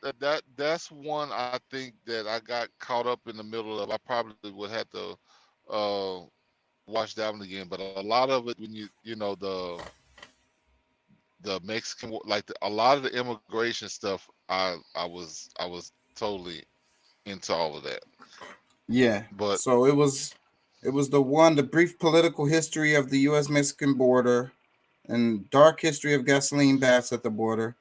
Well, the one And about the PragerU one, that's the one I still had questions about because, like, I think all of the other ones were very much like, because it was mostly like on history stuff that actually happened. But I think the one that you're saying where the guy debunks the PragerU information, which I'm sure a lot of the PragerU information is somewhat wrong, and he proved a lot of it to be wrong. But my problem with that video was the fact that we're talking, he's damn, you're mostly breaking up. giving who me you said I'm breaking Yeah, up. wait, you're back in. Go ahead. Okay, You're yeah, in. You're in now. Go ahead. Yeah, the biggest problem I was having with his debates, because even though he did debunk a lot of the stuff that PragerU was saying, I don't think that he really gave enough to the undocumented people that's actually in the country, because they saying that the majority of people, based on who they can count and calculate, have come on visas and they overstayed their visas. But me and like 80% of America probably, like, we don't believe that all of those people are truly come here with a visa. Like, there's people running in and out of the border all the time, like, especially since Biden has taken office. So I don't have anything against immigrants, because I mean, hey, that's majority of our country are immigrants. There's only one group of people here that's not immigrants. Well, potentially two, but I can say for sure one. But I think there's a lot of undocumented people that, even though they said there's 1 million every year that gets passed through, I think there's still probably a great many more that no one can give a number for, because they're running under the radar. Yeah. But that's the reason why I wanted to talk about this, because like, this is it's not simple. So we like to simplify things and make it just black and white, but it's not. Like this guy here in the video. Like, he tried to simplify it and made it like it's so true just because of the numbers that he can prove that they do allow in legally, but you can't account for something that there is no account for.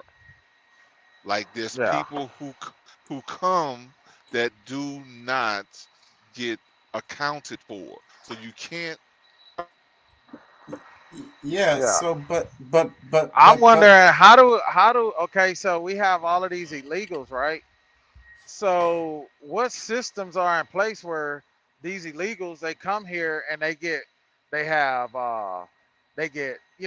government assistance, funding, all of these things. So that's another thing that I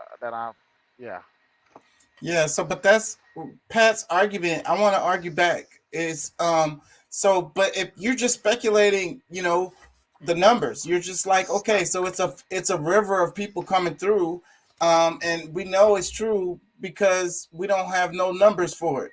So, but then how do you know it's true if you don't have the numbers? I get it that these people could slide back and forth or whatever, maybe undetected, but that doesn't that doesn't damn it, I lost my train of thought. What's up, Doc? Hey, I think I got it figured out. Yeah, man, you look good, bruh. Good to see you. What was I gonna say? I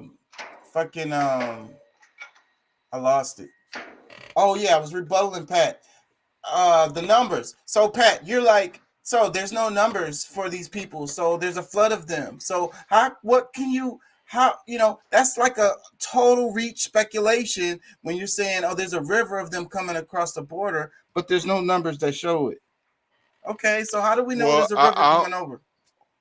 Well, because for one, the people who are running the on the Texas border, the border patrol, they are giving account for, lately a bunch of people that have been coming through because they can't deport them, they can't send them back because the U.S. government won't give the funding for that. They are making an account. There is a number somewhere, but he's definitely not making an account for it. This guy in the video, he's not accounting for the amount of people that the border patrol is saying that they are catching and having to let loose, and now they got some form of paperwork that show that they got stopped at the border, but they're still illegal and coming into the country. Yeah. Let me play a little bit of it and we'll talk about it. I'll keep stopping it. Just tell me when you want me to stop it. No, I mean, you can play it all you want. No, I'm just saying, as we go through it, tell me when you want to stop it to rebuttal. Ever do make a video that's an opinion video, I let you know up front that it's an opinion video. Well, that's just like your opinion, man. Exactly. I also get things wrong sometimes, but I do my best to get things right. My agenda is the truth.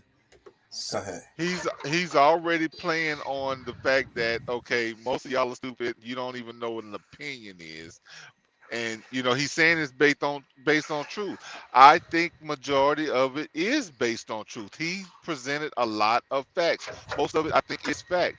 But you cannot, and I don't care, look, you prove me wrong. You prove to me that there's a way to account for the undocumented people. That's your But my job. argument is how can you say you don't have any basis for an argument because you're saying there's a flood of people coming over, but we don't have no way to prove it. No. So how do you know that there's a flood? Well, for one, What evidence? I know that there's a flood because our border patrol has been crying for help about all the people that's been coming over, that they can't control the flow of people that's been coming in. So How do you know that's not some shit that they cooked up on the news? How do I? Well, did they cook up the Haitian immigrants that was sitting up there that they turned around and got them? That's an example of that exposes how the border is not a flood of people going through because those Haitian people they didn't make it through. No, I think that was 2 million last year. That was like based on another video that you sent me that proved more so how racial, because the racial part of immigration, because as long as it's as far as Biden is concerned with his racist ass, as long as they're light enough to come to pass, they can pass. That's the reason why I sent y'all all these videos. We finna talk about this all week. I swear to God, because you want to blame Biden. This southern border has been a historical thing. Let's talk about Texas a bit. What about the history? We're talking specifically about these Haitians that was just here last year, 3 months ago. That's specifically Biden. Okay, they didn't make it through. I'm not. I know, but I'm not. Saying that the people over the last 200 years had no racial intent there either. I'm not saying that. So don't make it as if I'm saying that, oh, it's just Biden. No, look, I mean, I saw the videos, I saw the proof, I understand the history and understand it. So I'm not telling you that, oh, it's just Biden. I mean, shit, I could talk about Trump. I could talk about Obama. I mean, I could talk about pretty much every president because most of them have the same kind of views except for Trump wants, he doesn't really care. He doesn't want no immigrant in without coming in legally. But specifically, the southern border is what we're talking about, related to this. But historically, they haven't been like that. Border has been political forever. That all the presidents. Let me play some more. Some YouTube channels have a different agenda. PragerU, which is short for Prager University, is an organization that creates short animated videos to promote a conservative agenda. So what does PragerU's version of, quote, conservative look like? Well, their website says they believe in, quote, economic and religious freedom, a strong military that protects our allies, and in the religious values that inform Western civilization, also known as Judeo-Christian values. So I guess religious freedom is cool to them, but they like Jewish and Christian values better? Anyway, the conservative radio talk show host Dennis Prager and his colleague Alan Estrin created it in 2010 to fight what they perceived a, quote, liberal bias in the American education system. It's propaganda. PragerU is straight up propaganda. Their mission is not to inform and educate, but to indoctrinate. And honestly, I'm okay with propaganda. I'm totally fine with that. The problem with PragerU is that they present themselves as a legitimate educational institution. On their YouTube channel, they state, quote, PragerU is an online video resource promoting knowledge and clarity on life's biggest and most interesting topics. We gather some of the world's best thinkers and distill their best ideas into free 5-minute videos on things ranging from history and economics to science and happiness. My point for reading that is that I've found a lot of people don't know they make propaganda videos. Unsuspecting folks may think they are simply an educational channel when they are not. When I first came across them, I know I thought that. And PragerU is highly influential, especially to younger folks. Their videos have billions of views. They also recently started a program to try to get their videos in more social studies curriculums. Craig Strazzeri, the chief marketing officer of PragerU, said thousands of educators have already signed up, adding, quote, ideally every school in America would show PragerU videos in the classroom on a regular basis to help educate the next generation. So Pat, can y'all hear me? Yeah. What do you think about that? Like the PragerU videos being shown in the schools? Well, I mean, honestly, like I don't know enough, because I've heard of them before. They actually send me text messages about, I guess, joining PragerU, I guess, or whatever. But I mean, just based on you saying 5-minute clips, I mean, I don't know how much you can learn on a 5-minute clip that's gonna really be fulfilling. Or for their videos, they're hardly longer than like 10 minutes, like 12. I think it's like 12, 14 minutes max. I don't think I've ever seen a video longer than 14 so I minutes. agree with I agree with what he's saying already. I mean, regardless if they were conservative views, liberal views, if they were Judeo-Christian views, whatever. I mean, you're not going to get much out of a 5-minute clip on like real education. You still going to have to do your own research. Maybe if it's more of an awareness thing and they give you a bunch of But the teachers, they use it as a support, like a extra tool. Like, they, of course they're going to talk about the subject more, but they use like videos like that to kind of like introduce the kids to the topic, or just like, kind of just like give them an overall gist of it, so then y'all can dig into it some more. So I think depending on how it's used, I think it that's my opinion on it. I mean, I watch PragerU videos.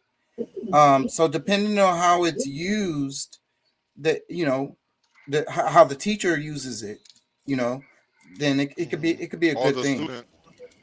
They're kind of like a less fun version of Schoolhouse Rocks from back in our day when we were kids.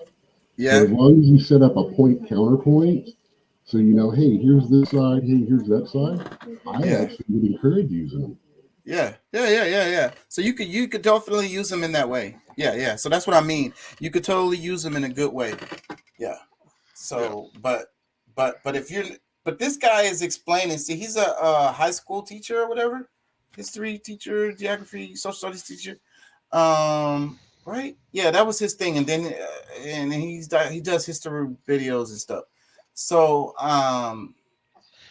he's saying that he thinks, and I know he thinks real highly of himself, but you know. Yeah, so he doesn't think very highly of PragerU, and so damn it, I forgot my point. Educate, like I said, more like indoctrinate. If you Google PragerU debunked, you'll get thousands of videos and articles debunking PragerU videos. Often, however, the videos debunking PragerU are like 30 minutes long because of how much bullcrap the debunking videos have to call out. But that is precisely what I'm going to do in this video. I'm going to fact check a 5.5-minute PragerU video called A Nation of Immigrants and try to debunk it in less than 30 minutes. In fact, way less than 30 minutes, although this introduction has already been way too long. A Nation of Immigrants seems harmless at first, but the more you critically think about it, oh my, it is so misleading. Hosted by Michelle Malkin, who is a daughter of immigrants herself, the video's main claim is that the United States still maintains the most generous immigration policies in the world. That argument is misleading. In absolute numbers, yes, the United States has more immigrants than any other country. However, a lower percentage of its population are immigrants compared to many other countries. Here's a sample. New Zealand, 22.3% of its population was born in a foreign country. In Canada, it's 21.3%. Sweden, 20%. Ireland, 17.1%. Germany, 15.7%. So what about the United States? 14%.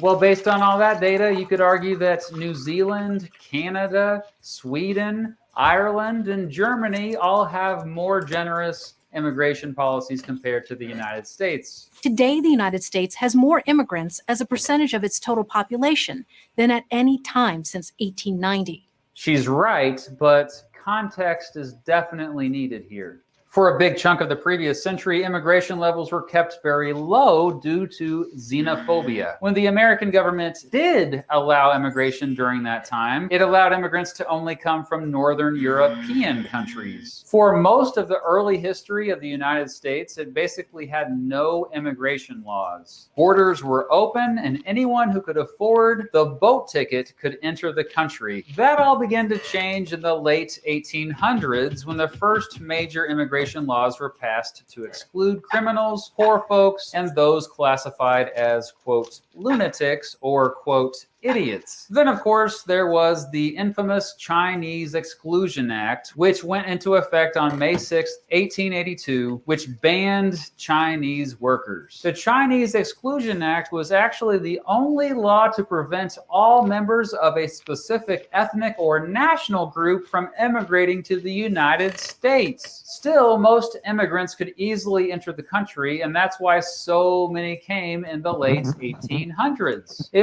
I want to pause there about the Chinese. I'm glad you did.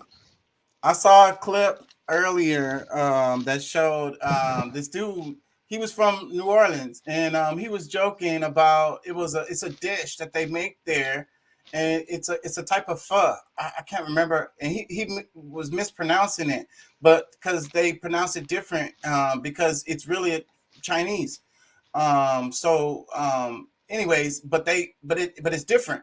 He was like, y'all bring whatever food y'all got to Louisiana, we'll make it taste good or something like that. We'll spice it up or whatever. So like, there's a Chinese dish out of Louisiana that is different. Like, you know what I'm saying? Because the Chinese people been over there for so long that the dish changed. Fried rice.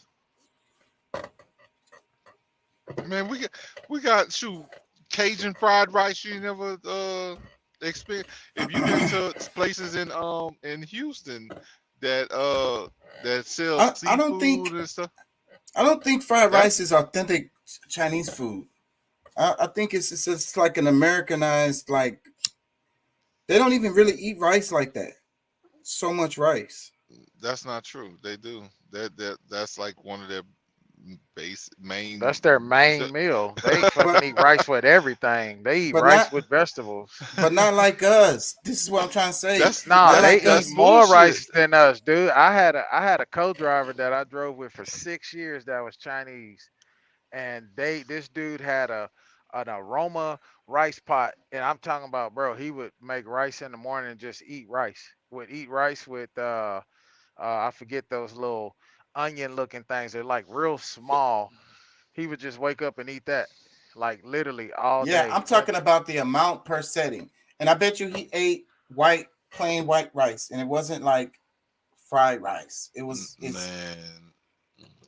Say, bro. Doc says, while the exact origins of fried rice are lost to history, it's believed that it was invented sometime during Zhou Dynasty in the city of Yingshao in eastern Jiangsu province. Okay, Doc, with the fact check. Now, and you know, they probably left out, but it was probably black people there. The you know, the melanated Asians, Chinese people. You know, we could leave that. You know, maybe it was, you know, because of that. You know, black people just love rice. I don't know. I mean, you know, you're saying that we eat it more than they do. So I'm talking about like per sitting, like and in a different way. You know what I'm saying? Like the way we do the big pile. Anyways, we're kind of getting off topic. Yeah. I mean, we're getting off topic there. Okay, that's fine. But however, you know, because I don't think everybody. I know most people eat, instead of like, you know, gravy and is rice and gravy, or what's red beans and rice. But from a lot of people I know is rice and red beans, because there's more rice than red beans. So I feel what you're saying, but that's just the gluttony of the United States. It's not really so much. That's what I'm saying. And it's a different culture. Rice and peas is what they would call it in like off the islands in the Caribbean. Rice and peas, and some places they might say that here too. And when they say rice and peas, they're talking about beans and rice. Exact same thing you're talking about. Yeah, but that's another story. Yeah, let me play a little bit more. Wasn't until immigrants started coming from Southern and Eastern Europe in mass numbers that Americans started freaking out. In the 1920s, the U.S. government began quotas on immigration, prioritizing Northern and Western Europeans over other groups. Between the Wait. Hold on. Because, you know, they're saying that the United States was flipping out. No, that's not true, because I mean, maybe they preferred the Northern and Western Europeans over the Eastern, but you know, why didn't he mention their stance on Africans?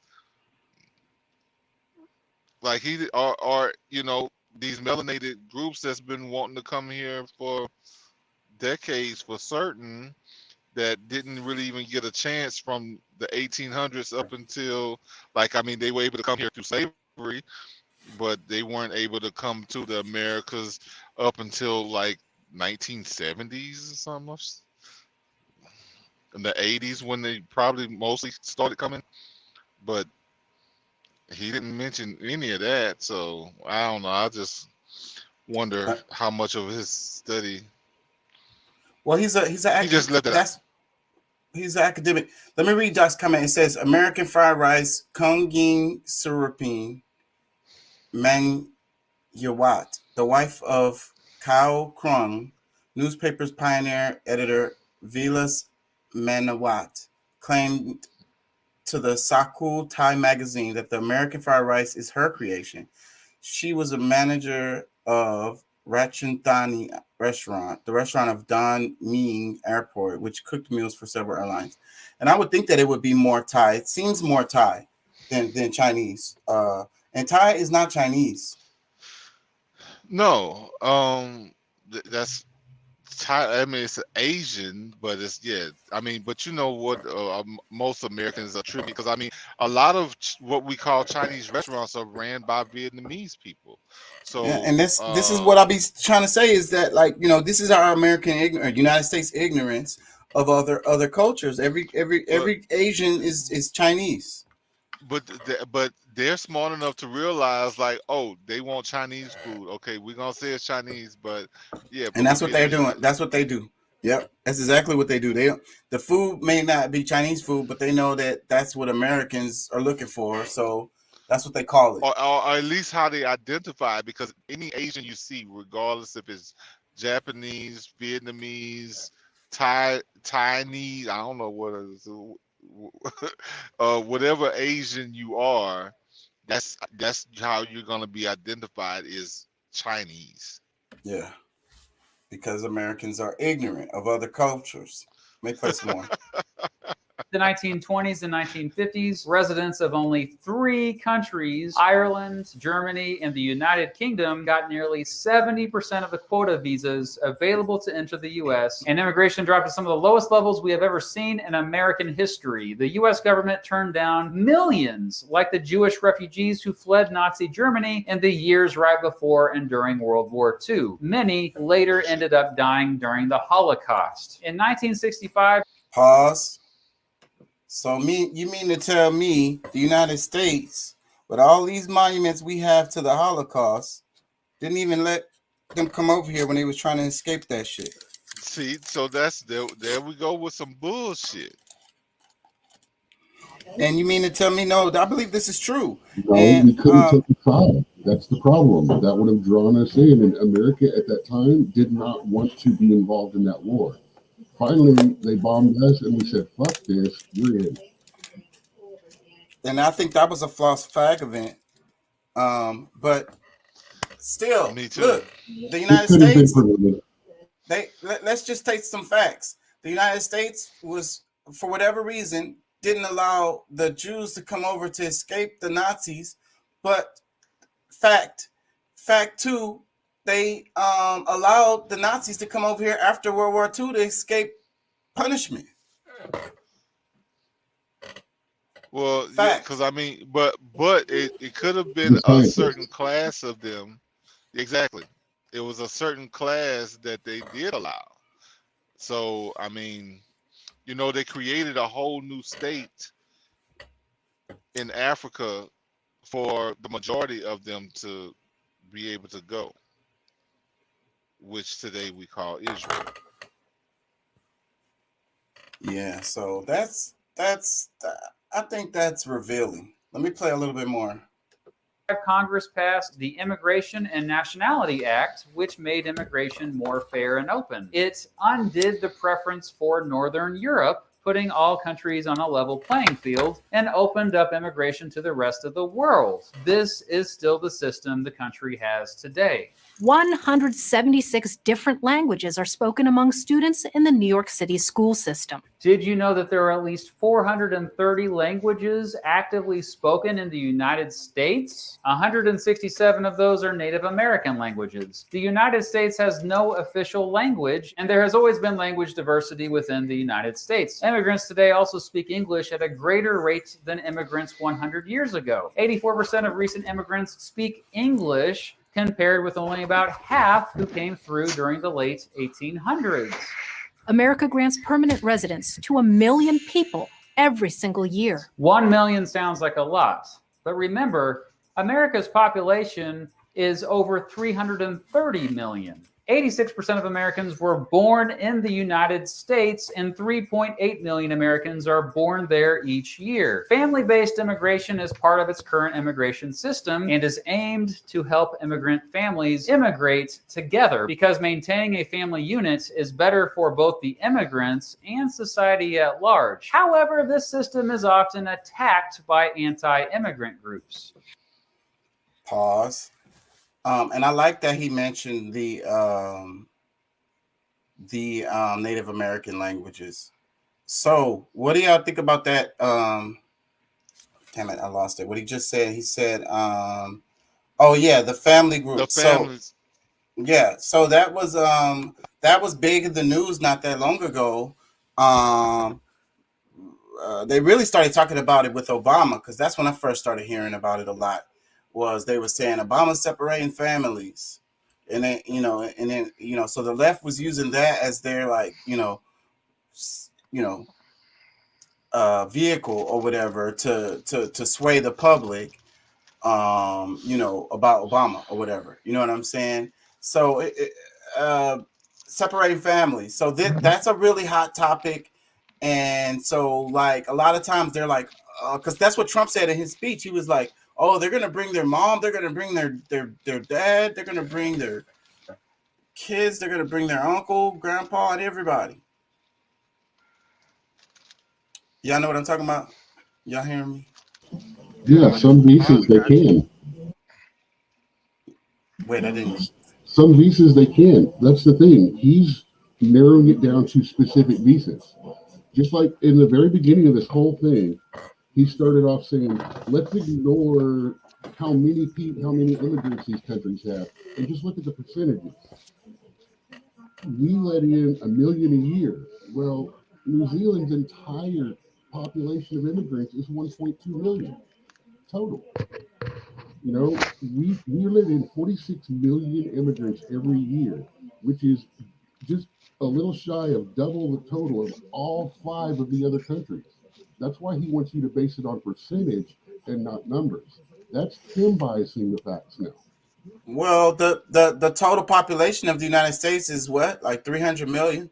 So that's what his was saying. That's why he was using percentage. He said 330 million, but it's probably closer to 360 million. Either way, potato. I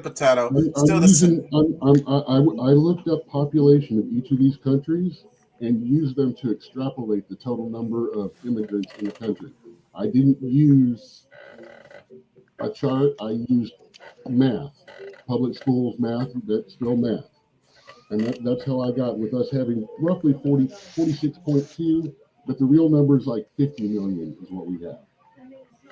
But you know, Ireland 17%. Yeah, they only have 61,000 immigrants total.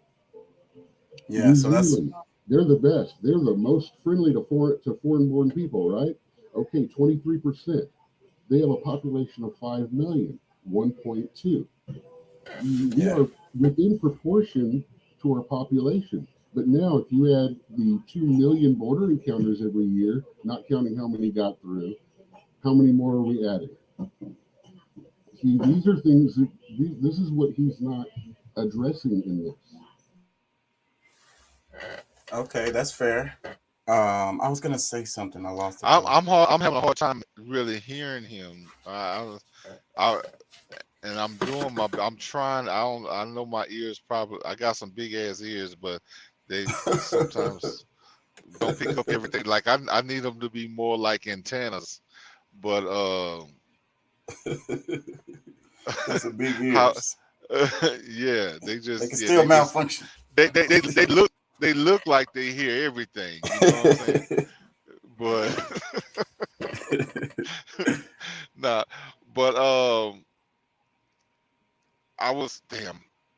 The numbers. Doc was talking about the numbers. He said that you know, the problem with what the guy is using is the amount. He was showing that you know, the percentage said 12% or whatever, 14% for Finland or whatever. And but that was only one. Capita. Yeah, but that was only like 1% of the total amount of people that's there. Yeah. Yeah, so it's kind of like playing with the numbers. I hate statistics. That's what I hate about statistics, is that you know, that in those charts, I be talking about it all the time. Like, you know, you make the chart to they teach you to do that. They teach you to make the chart to make people see whatever the hell you want them to see. Yeah, like, to benefit their agenda. So what Doc is essentially saying is that the numbers in which PragerU could be closer to an actual number than what this guy is saying about the information that he's trying to debunk. Right? Yeah. Okay. Doc says the mic on the camera sucks for my low pitch. Go ahead. Yeah.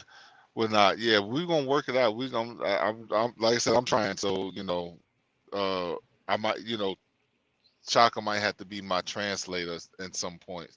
But either way, I thought about that whole idea about the immigrants, and I know like this is the big conversation mostly for me, is that if there weren't, you know, undocumented immigrants, what was the whole purpose for DACA? Deferred action for childhood arrivals. This is like, just like what they said, most of the illegals are stay from overstaying their visas. These people brought their children with them. They wasn't legal, and that's what it is. Childhood arrivals. So the kids that was brought here illegally, but they didn't have no power over it. Their parents made that decision. So the government said, we're not going to hold that against you that you came here illegally because you was a small child and you didn't have no choice in the matter. You know what I'm saying? So deferred action for childhood arrivals is legislation to give those people like a fast track or an ability to become citizens and become legal. But is it your assertion that it is impossible that these people? Well, I don't want to use that's extreme. I'm not gonna say impossible because we know it's not impossible, but that the majority of these people are actually, their parents actually came here legally and had children. That this is the situation, and then they overstayed their visa, Right. and that's how all of these children became basically illegal. They're not. And I remember there was I remember Obama saying something about 11 million of these children or these children family. I don't know if it was all of them combined that was in the country that they were pretty much forgiven. These are really Americans, bro, because they was, if they came over here as small children, they grew up over here. They don't even know their home. They don't even know where they came from. They don't speak that language. None of that. Because the parents the parents end up getting immigration because the child was born here. So just based under United States law, that anyone born in the United States is legally a United States citizen. So what's happening is they're using the children to be able to get adults, the parents, citizenship because they can't get rid of the parents and you still got the kid here. Yeah, and that's the argument that they're making. But the process is long and hard to do that. You know what I'm saying? And a lot of them get rejected still after they do everything. I understand it. Like they only let a certain number in every year. My ex-wife technically is I guess you could say an immigrant. She's been here on, resident, like as a resident, like since she's been here, almost 20 years, 15, 16 years or so, something like that. So, I mean, I've gone through that process with her. So I get it, you know what I'm saying? And I know that a lot of this stuff that they're saying, because student visas, whatever visa, but at the same time, there's some people who focus on getting a lot of this stuff taken care of, and others maybe not so much. You know what I'm saying? Says, let me read the comment. Doc says DACA was about people who came illegally and have never known any country but America, and many even only speak English. I'm all for allowing them to stay. They grew up here. In my opinion, they're American. That's what I said. They're American. We're a country of immigrants anyways. Those people are American. They came over here as little kids. Yeah. I agree. I mean, I don't really like, my whole thing was pointing out DACA was the fact that, okay, the whole program was set up because somebody came illegally. Now, a child was born within the process of them being here, whether with a visa and extinguished visa, expired visa, whatever the case may be. But the children is what gave these parents the ability, even though they came illegally.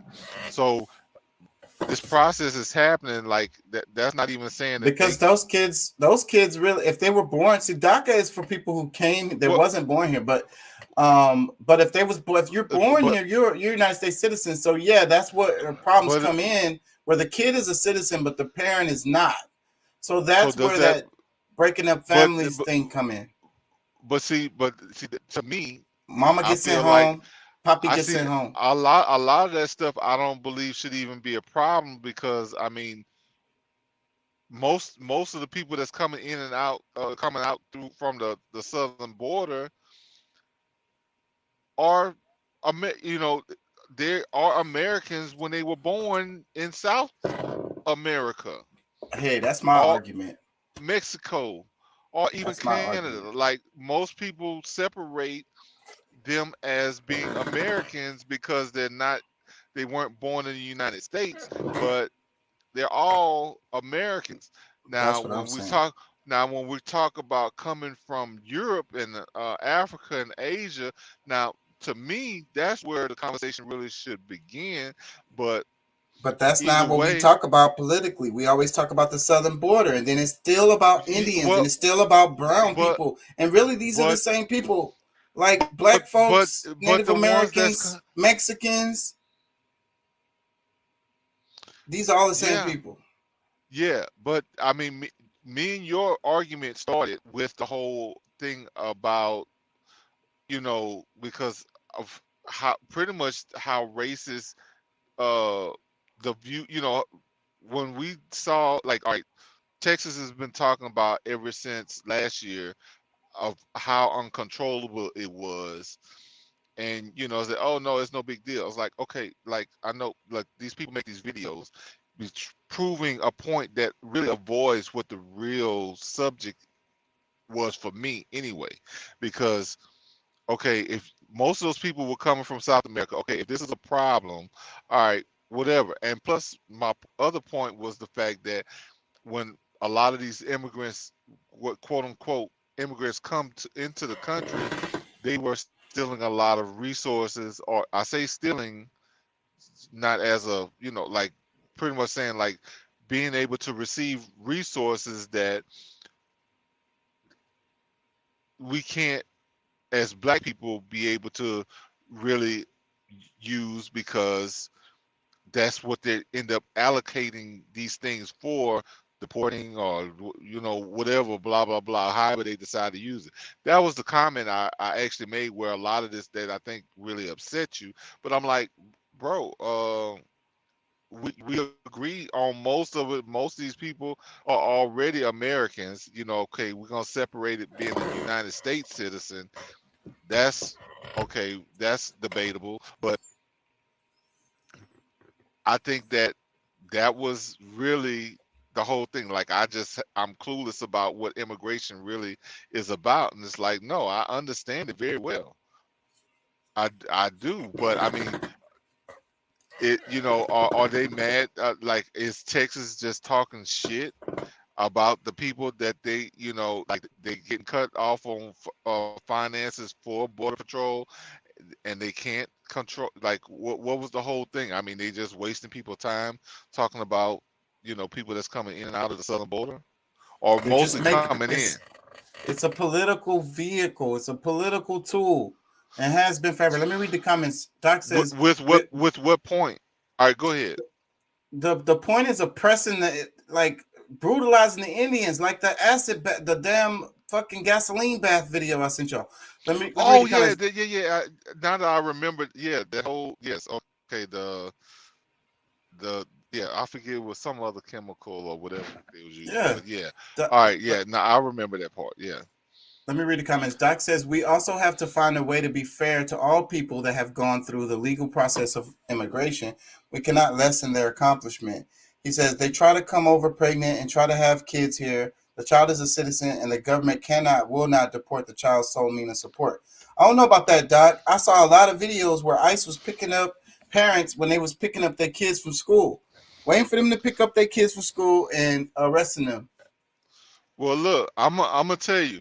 You know, Akon gave a story of his parents bringing him from Senegal to America to be born. Like, they flew her into America pregnant just so that she could have her kids here in America, so that they could have citizenship. This is happening from all over the world to be able to manipulate our system. Yeah, that happens, but you got to think about the kind of people who this is, who are able to fly their kid, you know, fly to the States to have their baby. So elite people who have money, it's okay. No, as far as the American system, United States, I'm not saying it's okay. I'm saying that's the system. It's classes. It's classal. You know what I'm saying? That's what it is. So a lot of those people coming through the border, on the southern border, are poor people. Poor Native American mixed with people. I get it. I don't have a problem with immigrants. And, you know, like, honestly, if the United States did the right thing, you know, shoot, more people could prosper here, regardless of what class you start off as. But, you know, So, we've had but that not, conversation already. yeah. So, but the United States, you know, they, and then he was saying in the video, you know, for the longest, it was only European countries. I don't know if it's in this video where he talks about the West being just fucking the United States, Europe, Australia, and New Zealand. I was like, that's so crazy. And that's the idea of the West. And then it's like, how does that even work on the map? Like, I don't think that was in this video, but let me play some more. Chain migration allows immigrants to sponsor not only their immediate family, parents, spouses, and children under age 21, but much of their extended family once they gain citizenship. Unmarried adult children and any children they might have, married adult children and their children, and brothers and sisters and their children. Princeton University researchers, using the most recently available data, found that immigrants sponsored an average of 3.45 additional relatives each. Grab your blanket because it's about to get scary. Okay, first of all, most immigrants don't sponsor a relative. The research she is referencing is from a study called Family Sponsorship and Late Age Immigration in Aging America. In it, the authors estimate that each, quote, initiating immigrant eventually sponsors 3.45 immigrants on average. But what is an, quote, initiating immigrant? The first person in a family unit to come to the United States. So that 3.45 number comes from the entire chain. Say an immigrant worker sponsors their spouse. Well, their spouse could sponsor their mother, who could then sponsor her brother. The mother and her brother both count as part of the original employment immigrants chain. And so the mother is not creating a new chain, so that 3.45 number isn't so crazy now, is it? PragerU is actually showing a family tree where one person is apparently sponsoring 18 people, which again is over 5 times the average number. It's also not a simple process to sponsor a loved one. If you want to help your family member immigrate to the United States, you have to pay a $535 filing fee and provide proof that you can financially support both yourself and your relative without government assistance. Once your relative gets to the United States, you are legally responsible for supporting them. And if you don't, the government will fine you. In the current immigration system, folks hoping to come to the United States must go through an intensive vetting process, which includes multiple background checks, medical examinations, and in-person interviews with American immigration officials. The review process lasts an average of almost 10 months. But many immigrants have to wait much longer before coming to the United States. Let's go back to the earlier example with the spouse sponsoring their mother, who then sponsors her brother. The spouse would have to become a naturalized citizen first, which takes a minimum of 5 years. It would then take at least a year for the mother to get her green card, and then she would have to wait another 5 years to be naturalized so she could apply to sponsor her brother. Then they would wait for at least 13 years or longer for a green card for her brother. So basically, the brother wouldn't be able to become a U.S. citizen for at least 24 years after the spouse first came to the country. Have I lost you yet? See, this is why PragerU videos are so short. They leave out all the nuance, all the complicated stuff, all the critical thinking. Anyway. So the 1 million immigrants granted permanent residence each year potentially adds over time another 3.5 million. No, you don't get to count those immigrants twice. It's still just 1 million a year. They're counted the same. It's not an additional number. In addition, an estimated 100,000 refugees and asylum seekers, people who claim to be fleeing political or personal strife abroad, enter the country annually. No, again, you don't get to count those immigrants thrice. They are still part of that original 1 million a year statistic.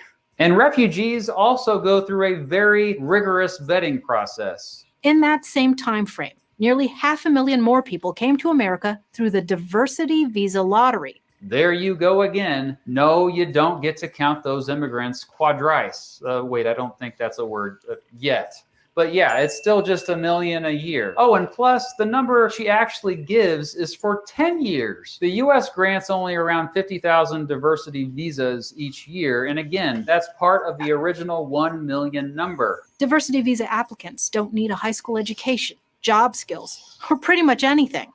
Yeah, that's bullcrap. Diversity visa applicants absolutely do have to have at least a high school education or at least 2 years of work experience in a job that requires at least 2 years of training or experience. This nonstop flow of new legal immigrants, based on family ties instead of skills, abilities, and allegiance to American values. Well, it's funny she says that because the average new immigrant is more likely to have a college degree than the average American citizen. Currently, 15% of American nurses, 20% of American surgeons, and 22% of Americans working in STEM fields were born in a foreign country. Getting rid of family sponsorships would actually lead to less highly skilled immigrants coming to the United States. While it is true that family-based immigrants tend to start out at more lower skilled jobs when they first come to the country, in the long run, immigrants achieve higher mobility and success than those same employment-based immigrants. While many folks like Malkin worry that family-based immigrants are a drain on the resources of the country, there is no proof of that. If anything, the responsibility for family-based immigration costs is not on the American taxpayer, but the individual sponsoring their relatives. The number of illegal aliens in the country is usually given as 11 million.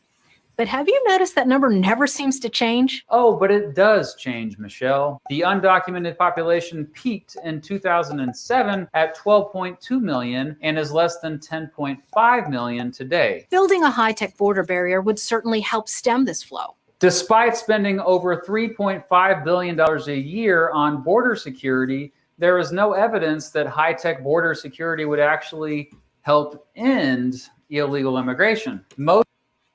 Okay, let me stop it there. I feel like I'm losing y'all. Let me read the comments. Doc says, it's a different visa when sponsored.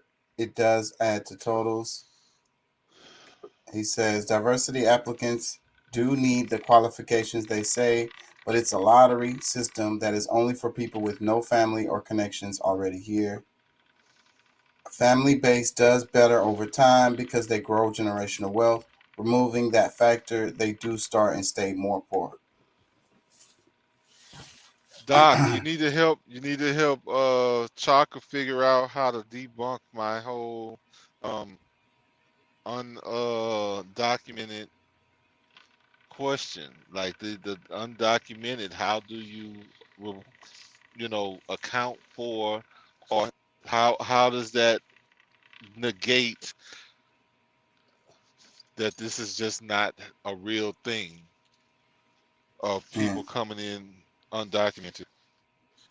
Because everything he's talking about in this video, Mr. Beat is talking about, is those based on the statistics, the numbers, the things that they have an account for on through the immigration system. But those coyotes that bring people in, the ones that somehow end up here illegally and having children, like, how do we get a real account for that? They have numbers for that. If you had a kid here, they definitely got evidence of that. No, but I mean, does every illegal is having a kid? I mean, like, bro. Come on now. But he was just saying most immigrants came to the United States legally, and then so I wanted to ask y'all about the challenge. The wall. But that's my challenge. Is that how can you say that majority of immigrants come here you know, under a visa. How can you prove that? They got numbers for that. Oh, We don't have no numbers for this supposed flood that's coming over. There's no numbers to support that. okay. So Obama just pulled a number out of his ass and said that there was 11 million undocumented people in America, but there's no real way to get. They just said that in the video about the 11 million undocumented people. They just said that in the video. Because the number before Trump, it was higher. After Trump, they're lower, but there's still 10 million of them here based on Mr. Beat. So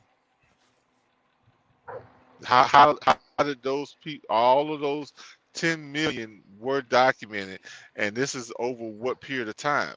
Because it's like, okay, if only so many can come in, like if there's only 1 million per year, so for the last decade we've been having, or maybe longer, who knows, like, and who really can say that 10 million is the real number?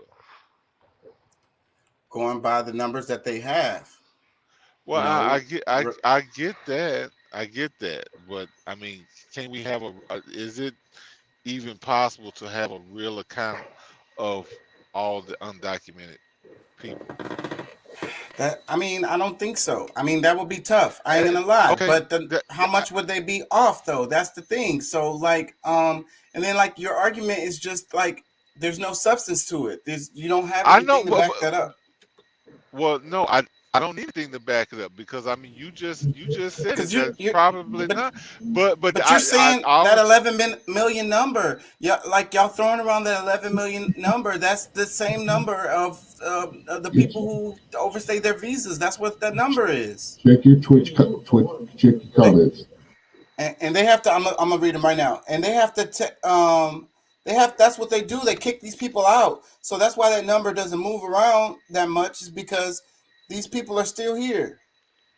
Let me read the comments. Family base does better over time. Currently, all numbers of estimated illegals are based on the same document, the U.S. Census.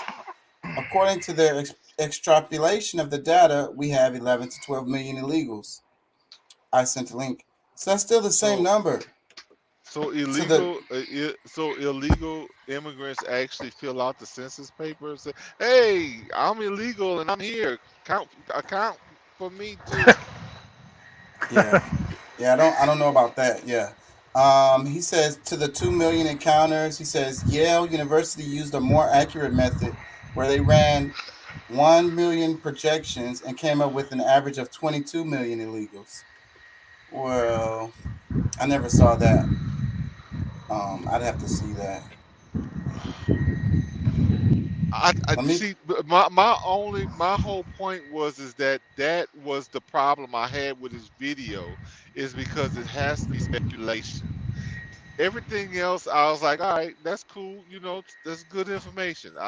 Okay, he debunked most of. I said in the beginning, he debunked pretty much, like, that I could see of what PragerU said. My only issue was it's hard. I can't see how you can come up with that number accurately of undocumented when, you know, you really don't know the physical count. Yeah, I'm sure that the number is tough. There's other accounts, like one of that one story, like one of the last stories, like of this one guy who wrote a book and talked about all his efforts that of him, you know, like he was a failure because he couldn't get into the U.S. or whatever. But you know, of course, that was during a certain period of time. But either way, like, we know that these people are doing it all, like they're trying to do this all the time. It might not be in big numbers, but they're still, like, they're actively, like, as we speak, they're probably making a move to try to get in here undetected. So that was the whole thing. I'm not saying nothing other than the fact that that's a number that you can't really track. That's all. That was my only point. Let me play the end of his video so he can make his point. It's only like 30 seconds. Yeah. Most undocumented immigrants came to the United States legally and just overstayed their visas. In fact, the militarization of the United States border is actually what made the problem of undocumented immigration much worse by turning what had once been a seasonal in/outflow of workers into a permanent undocumented immigration. Boom. I'll be talking about the fucking moving back and forth. Let me play that right there again. A seasonal in. It says once been a seasonal in and outflow of workers into a permanent undocumented immigration. Let me play the rest. /outflow of workers into a permanent undocumented immigration. And of course, she ends it with a bunch of platitudes that everyone agrees with. So essentially, it just turns into a straw man attack.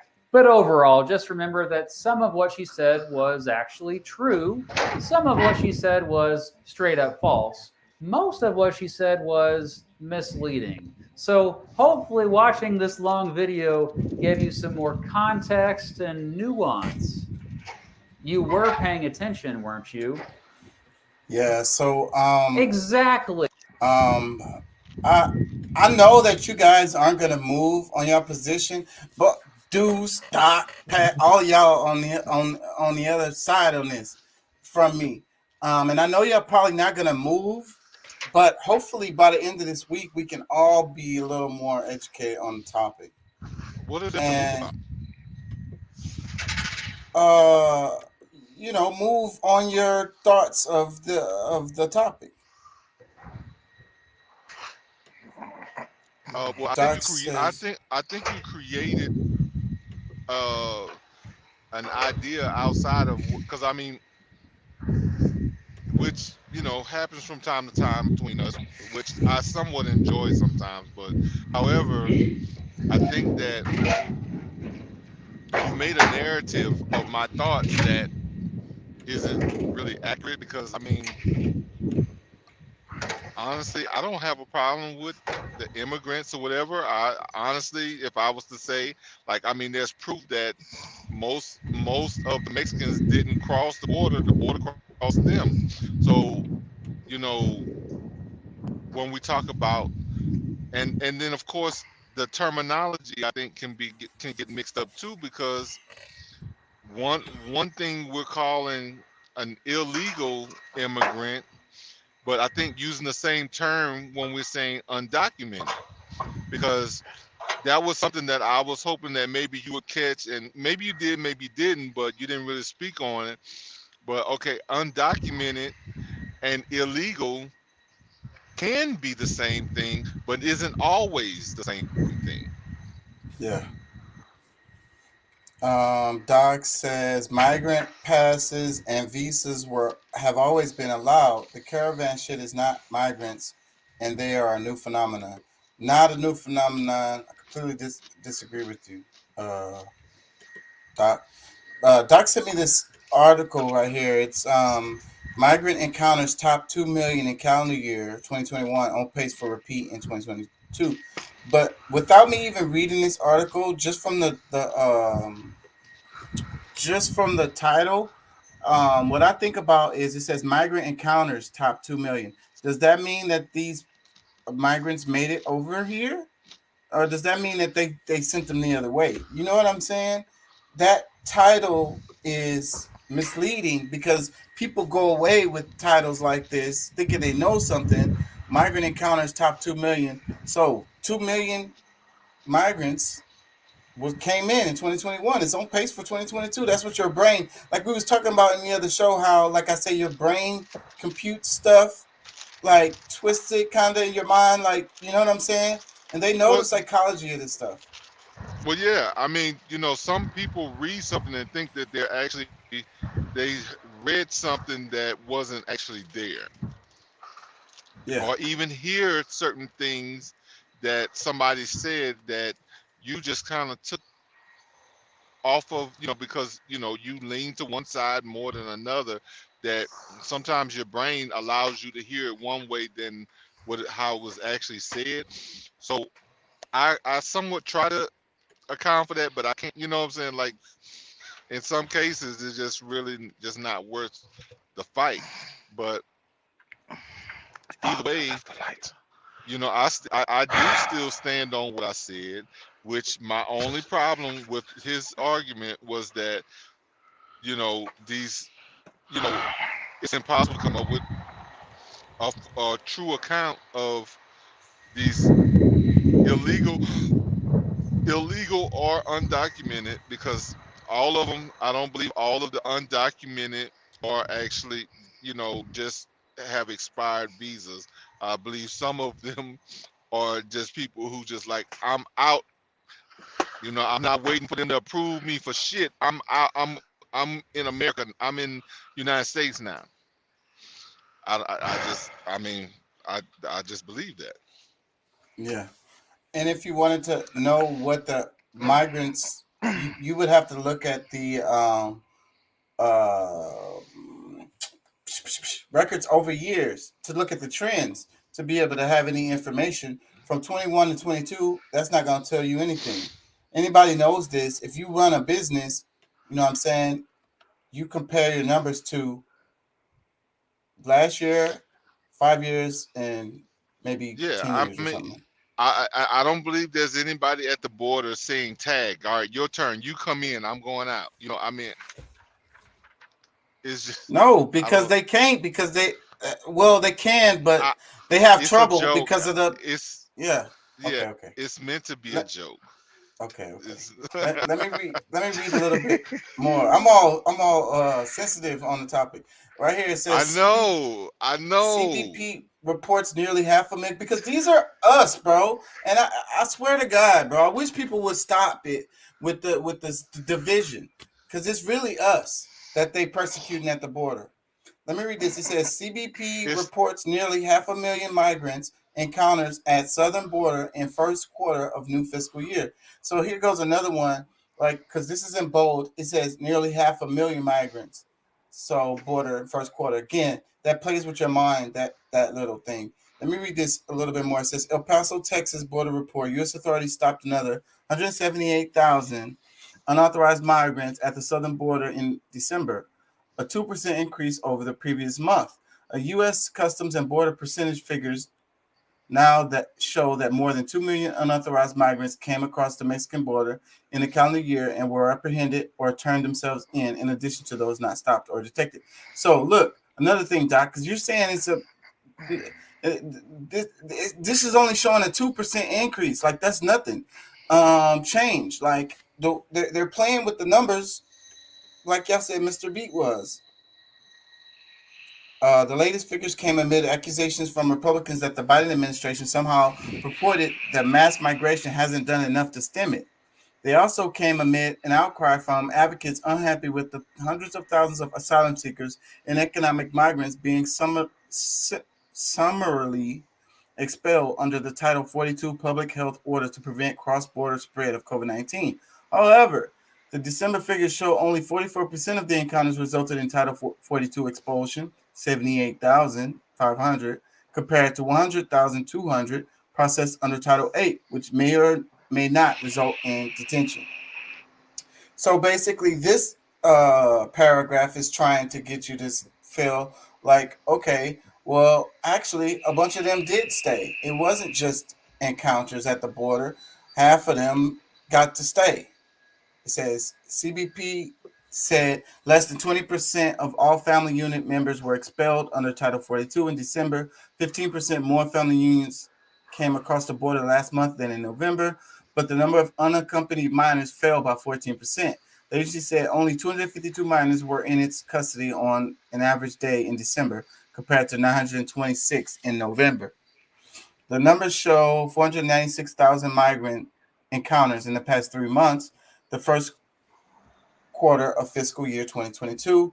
That's a 137% increase over October-December 2021, when border agents encountered 209,342 migrants. So there it goes with the 137% increase over October-December 2021. So you're comparing, is it the same month? Let me see. They're comparing one month to another month, or are they comparing it to a quarter? First quarter of fiscal year 22. Numbers show 496,000 migrants encounters the past 3 months. First quarter, that's 137% increase over October, December 2021, when border agents encountered 209,000. So that's just comparing a random month to another random month, like October to December. Oh no, they're comparing the first quarter to the first quarter. Is that right? Whatever. There they go with the fucking charts. Anyways, this was a shitty article, Doc. Let's see. Doc comments. He says, if you say overstaying is 68% of illegal, and if 38% of illegal immigrants came from the border, then why is it not a problem? Because that's not what's happening. Those numbers are trash. The telling line in it, 2 million encounters, in addition to those that were not stopped or detected. There you go with those fantasy numbers. It's a quarterly report. That's what it does. Damn it, what was I gonna say? 2 million encounters in addition to those that were not stopped or detected. Yeah, no, in addition to those that were not stopped or detected. And we don't know that number at all. And how many, because going back to Pat's argument, how do we know how many of them went back? What about that? What about that, y'all? What about that number? All of them are coming this way, or none of them going out? The same people.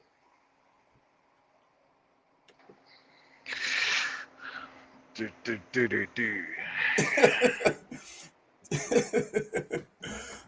know, y'all have this fantasy number of them flooding in, and we can't track them because they're undocumented. So how do we know how many of them went back? We don't know. Because we can't track it, right? So we're just assuming that all of them come and don't leave. I mean, we know that some come over here, stay for a little while, and they may go back to check on family, but ultimately they flood back in. So how do you know that? That's what I'm saying. Well, I grew up in predominantly Hispanic neighborhoods pretty much since my whole childhood, and just being around them, I know of quite a few of them that have been here since I was kids that I'm still friends with, that their parents go back and forth all the time. They go over there to take care of their land and family and stuff over there, and they come back over here. It happens all the time. I can't, I don't know the exact number of the people that do or don't, but I don't think we so much focus on how many of them that go back. I think we mainly focus on what's the effect of how many that are coming over.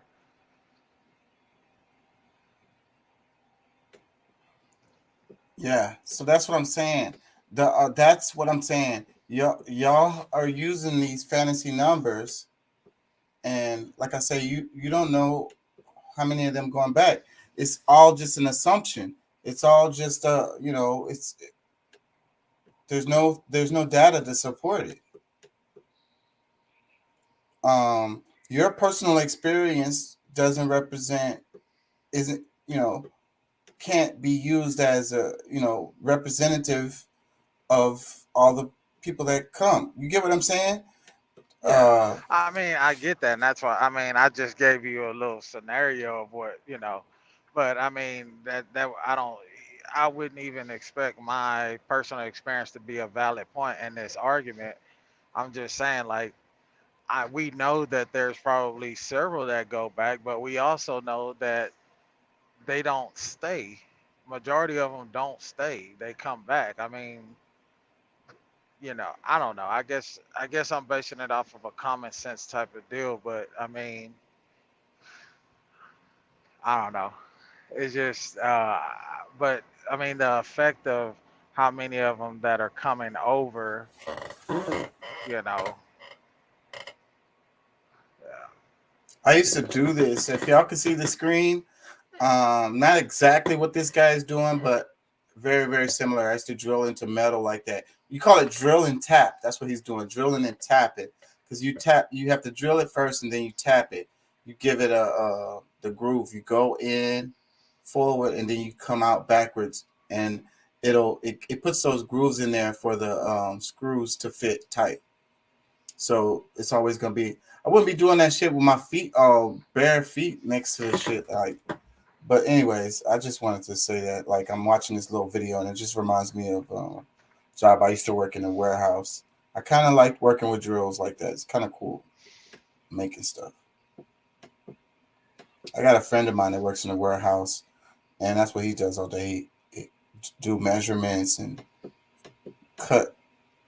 cutting metal and shit like that, and making shit, which is kind of cool. I think one of the things about the way our economic system is, a lot of the jobs don't produce anything, so it's not satisfying.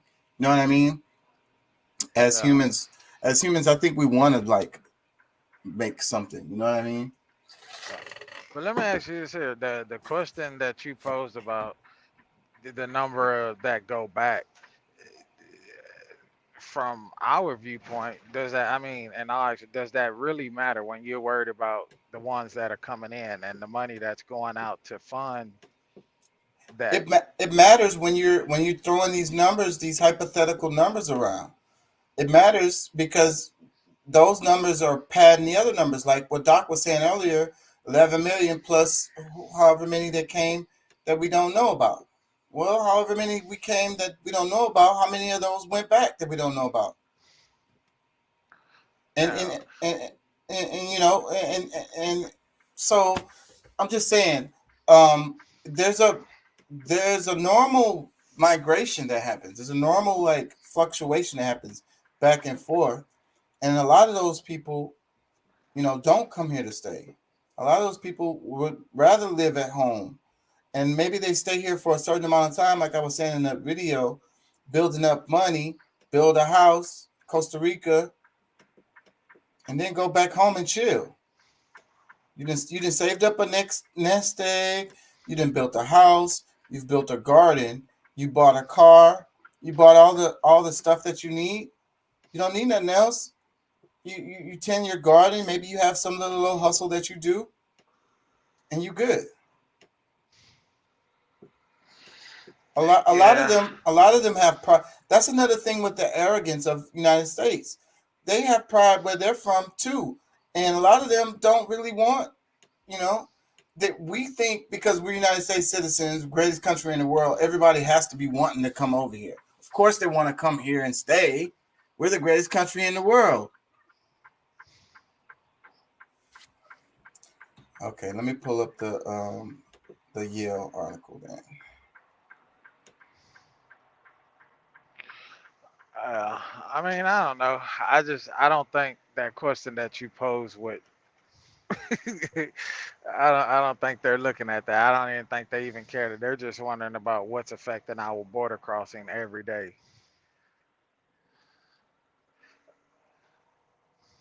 Yeah, so which would make the numbers of what Pat's point and Doc's point valid in the conversation from what they would, you know, the people who actually sits down and comes up with this stuff.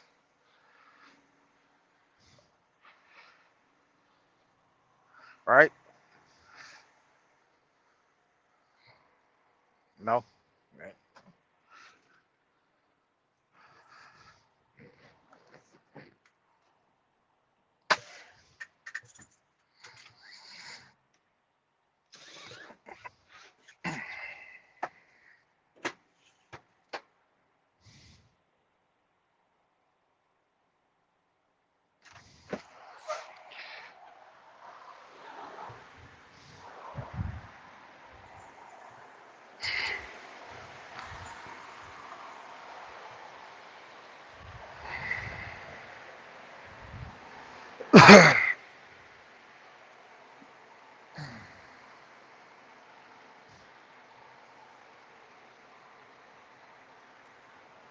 Can y'all hear me, or did it just get quiet? I can hear you. I think he dropped out. Oh, okay. Yeah, he was pointing to his earphones, and then I think he's rebooting. Oh, okay. Nah. Oh yeah, he's ignoring a couple of links that I sent him for numbers and stuff. I want to know what his numbers are. He wants to argue about numbers. He's denying ours, but well, what numbers are they then? Tell it. Give us some we can discuss instead of just going, no, we're wrong, I'm right. Yeah.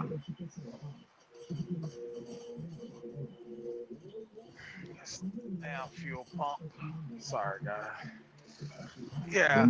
And then if you watch that Mr. Beat guy, when he sits there at the very beginning talking about PragerU and he goes, their Judeo-Christian point of view. Like, I have a feeling he's one of those, liberal social studies atheist guys. Yeah. It's just oh, sorry about that, man. I'm talking and trying to set my fuel pump up there at the same time. Yeah, I mean, I understood what he was saying, but it just kind of questioned a lot, a couple of his ideas as well too.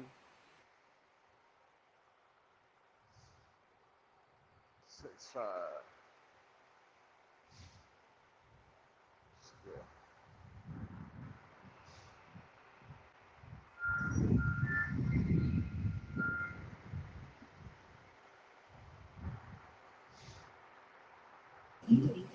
Yeah, he also was he said the video was made with the support of Define American, which is a pro-open border organization too, the Mr. Beat guy. Okay. What was that, Doc? Oh, that Mr. Beat video, one of the sponsors in it, it was made with the support of Define America, which is a pro-open border organization. Oh, okay. Does that are they not good organization or? Well, I mean, I don't have anything against them at all, but it just means that there was some skin in the game other than what was up on the street and level with his argument. It means, someone was supporting him and helping do his research who has their own slant on the actual subject. Instead of just saying these guys are bad, they want to say, well, this, and this, but don't think about those things. Yeah. I got you.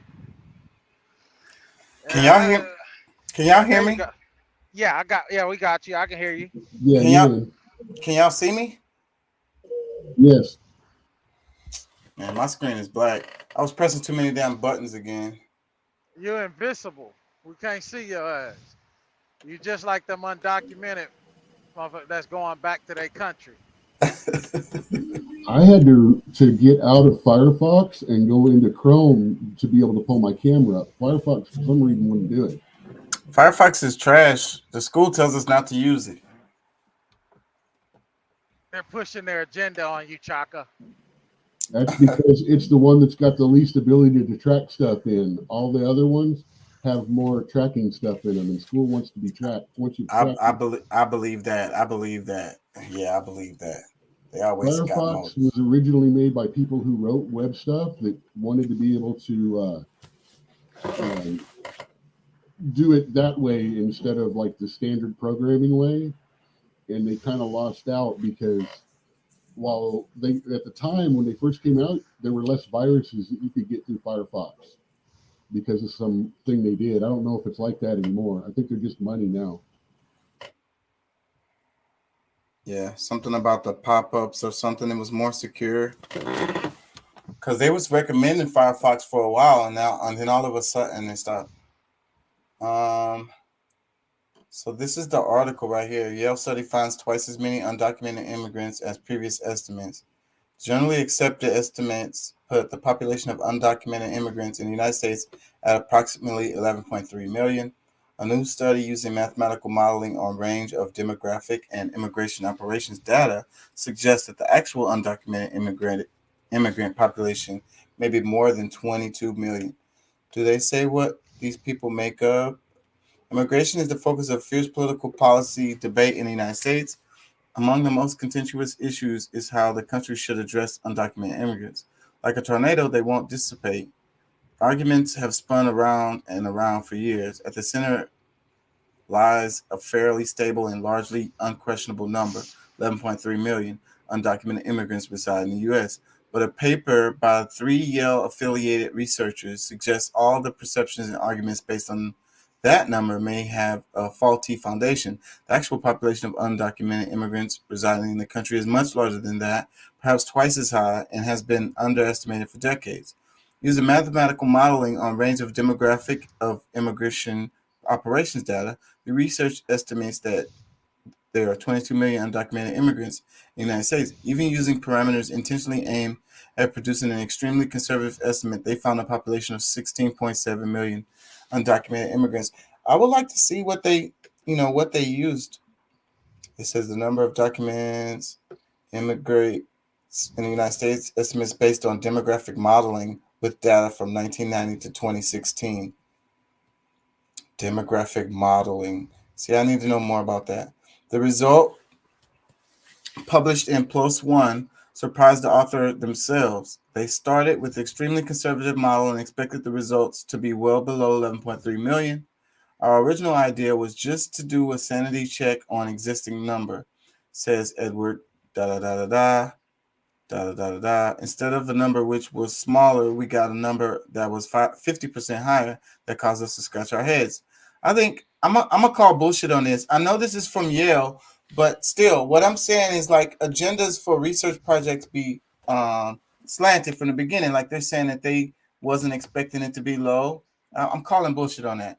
Jonathan Feinstein, the John G. Searle Professor of Economics and Management at Yale SOM adds, there's a number that everybody quotes, but when you actually dig down and say, what is it based on? You find it based on one very specific survey and possibly an approach that has some difficulties. So we went in and just took a very different approach. 11.3 million numbers extrapolated from the Census Bureau Annual American Community Survey. It's been the only method used for the last 3 decades, says that made the researchers curious. Could they reproduce the number using a different methodology? They're not really explaining the methodology. The approach in the new research was based on operational data such as deportations and visas, overstays, and demographic data, including death rates and immigration rates. We combined these data using a demographic model that followed a very simple logic. The population today is equal to the initial population plus everyone who came in minus everyone who went out. It's that simple. Okay. Wait. This goes back to that number I was talking about. We combine these data using a demographic model that follows a very simple logic. The population today is equal to the initial population plus everyone who came in minus everyone who went out. So how do you know everyone who went out? The census doesn't track who went out. Additional research, snapshots of migrants in Mexico suggest U.S. undocumented population is much larger than previously estimated. There goes the politics right there. While the logic is simple, tally the inflow and outflow over time, actually gathering, assessing, and inserting the data appropriately into a mathematical model isn't all that simple because there's significant uncertainty. The results are presented as a range. After running 1 million simulations of the model, the researchers' 95% probability range is 16 million to 29 million, with the 22.1 million as the mean. Yeah, you got to understand statistics. I get that, though. I know what they're talking about there. So it's always that 95% confidence that they're looking for. Notably, the upper bound of the traditional survey approach which also produces a range, doesn't overlap with the lower bound of the new modeling method. There's really is some open water between these estimates. He believes that means the difference between the approach can be explained by sampling variability or annual fluctuations. How much longer is this? Damn, I'm not going to read all of this. They're kind of saying the same thing over and over. Let me see. One of the most common arguments in favor of tougher immigration policy is that undocumented immigrants are coming with a lot of criminality. But paradoxically, the new findings may undercut that argument. He points out that previous studies based on a widely accepted total of 11.3 million undocumented immigrants found that the rate of serious crimes committed by these immigrants is lower than for the U.S. citizens. Okay, so this fights your argument, Deuce.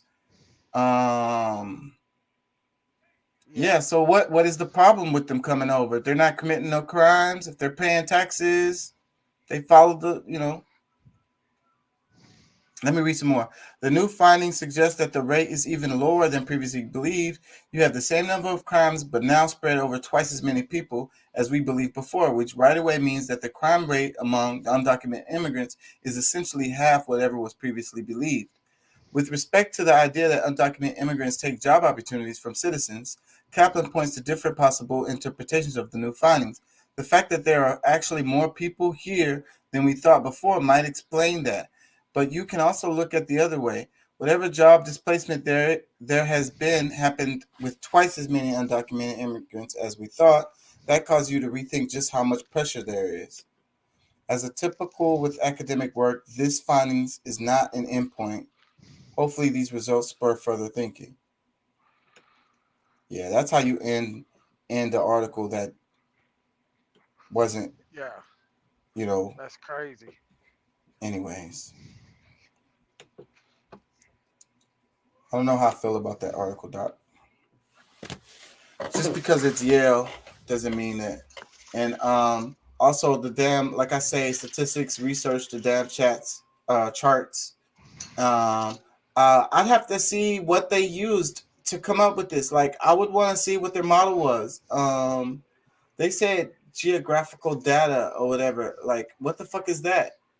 I need to know that kind of stuff, because I think, that's how they manipulate stuff when you don't know the details of how they used it. Like when and then they kept using that number of a million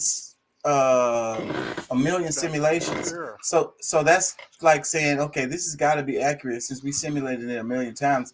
But what I know about, I was learning this shit. I dropped the class this semester, but they was teaching us SPSS, a program to use to statistical data to crunch numbers.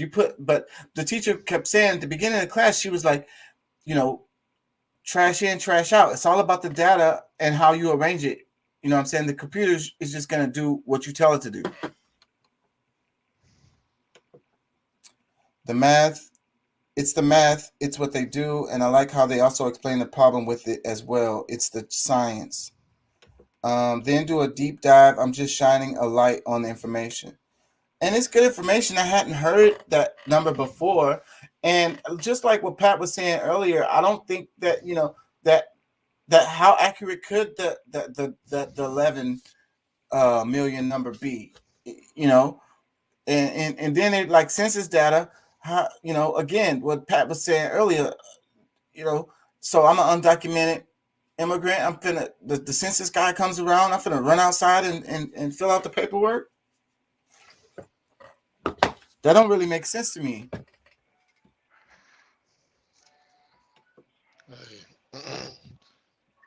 I don't know what to say about that myself, because it's just manipulating the numbers. Yeah, so that's a Yale study. And then they said their main data was, because all the data was collected through the census. So that's where they got their data from. So, again, how the hell you know? That's just playing with the shit. Even though it's got the Yale stamp on it, the New York Times, man, whatever, man. Like you can get good information, but you have to know that whoever funded the research most likely had an outcome in mind. You don't spend money to do research, to get an outcome that you don't want, that you're not looking for. Does that make any sense? You have to have a use for the data that comes out of the research.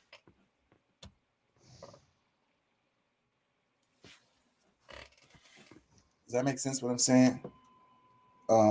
So that article was political. That article was all the way political, and that research was political. Let me read this. Doc says they used the 11 million number because they know it inaccurately reflects the number because the source is undoubtedly biased, the census, and makes it look lower. Yeah, so again, I don't know how the hell you got undocumented immigrants to fill out the census. Nigga, I didn't fill out the census. I'm a whole legal citizen, born and raised, Houston, Texas. Yeah. But I didn't fill out the census. Me It's either. like you seen that Anchorman where he's like, and scratch me off your census. And a lot of the stuff that dude was saying in that movie, it was jokes, but that was it was actually serious. The crazy friend, the one that was selling bats at the restaurant, he's like, as chicken.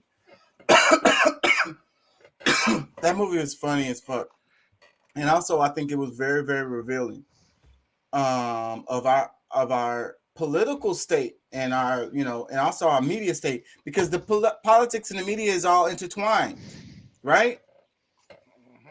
You can't separate them out. Every politics, every news got a political agenda. Mm-hmm.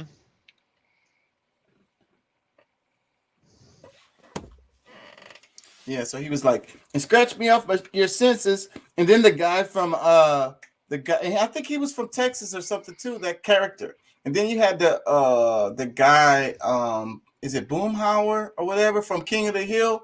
He was saying the same shit in the show. He was like, yeah, man, in damn census. Oh, or was it the other guy? Anyways, I don't know. I never really thought of it as anything throughout my life, filling out the census, but as I've gotten older, I don't know, bro. And I understand that the fundings that comes into municipals and stuff is based on this, so it's really kind of important for cities. You know what I'm saying? They know how many people is there, so then they know how much fund. That's how they base the funding, like federal funding and shit. So I understand the importance of it, but at the same time, they're asking you questions like, what race are you? You know? Mm-hmm. That's why you put other. It's like, hold on, bro. You asking me way too many questions. Let me read the comment. He says, so you didn't fill it out, something that helps allocate resources to communities based on population, like the schools, public resources, bus stops. I wonder who common is this in the Black community. Could it be costing them resources as well? I think it's very common in the Black community, and it probably is costing us resources. Gender and race are both optional questions. I don't know. I'm not saying I'm right for not filling it out. I'm probably wrong for not filling it out. But at the same time, I don't feel much motivation to do it. Like, I feel like, and then they're collecting all the data anyway with their cell phones and anyway, so the fuck. But it's just that, like, those questions, some of those questions, bro, why you need to know that? How does that affect your policies and shit? Like, really? What my race determines? Why are you asking me that? It determines a lot in their world. How much is going to be actually allocated to that neighborhood now? Because you got to remember, one black person moves to a white neighborhood, property value goes down. One white person moves to an all black community, property value goes up. So you got to look at it from that point of view. That's why your race is so important in that shit. I don't think it works the other way. I don't think it works the other way with the white person moving in. I don't think it works that way because, you know, the reason why the value of the property goes down when the black person comes in is because, you know, certain people want to live with certain people and they don't want to live with others. You get what I'm saying? So, but then when the white person moves to the black neighborhood, it's not going to bring the value up unless they're, you know, the property that they, you know, maybe they up. They what do they call it, enhanced, if they enhance the property some kind of way, but just them being white in the neighborhood is not going to increase the value. But the other, it is true the other way around, because you have neighborhoods that only want to live with certain people, and so then now everybody's going to leave, so it's going to be harder to sell their house, so the property value goes down. Yeah, I mean, of course they would have to come through and gentrify the area, or, you know, enhance where they're moving to, like what they're doing all over the north side of Houston and on the south side of Houston. You know, of course that would have to take place. But what I'm saying is Downtown that area. that's what I'm saying, that brings the value up if they move in and they start doing that. If we move in and we don't improve or add to it, it brings, no matter if we improve, it brings the value down. Yeah, but see, I think it's still a different dynamic because you're making improvements on the property that's gonna bring the value up automatically. You know, you're making it nicer, cleaning up the streets and shit. People want to spend more money on that property. People don't want to spend money on a property that smells like urine and is as an eyesore, has dilapidated buildings and shit everywhere.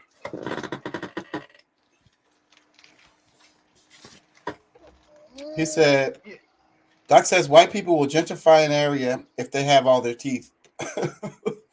Doc with the sideways jokes and build up their property.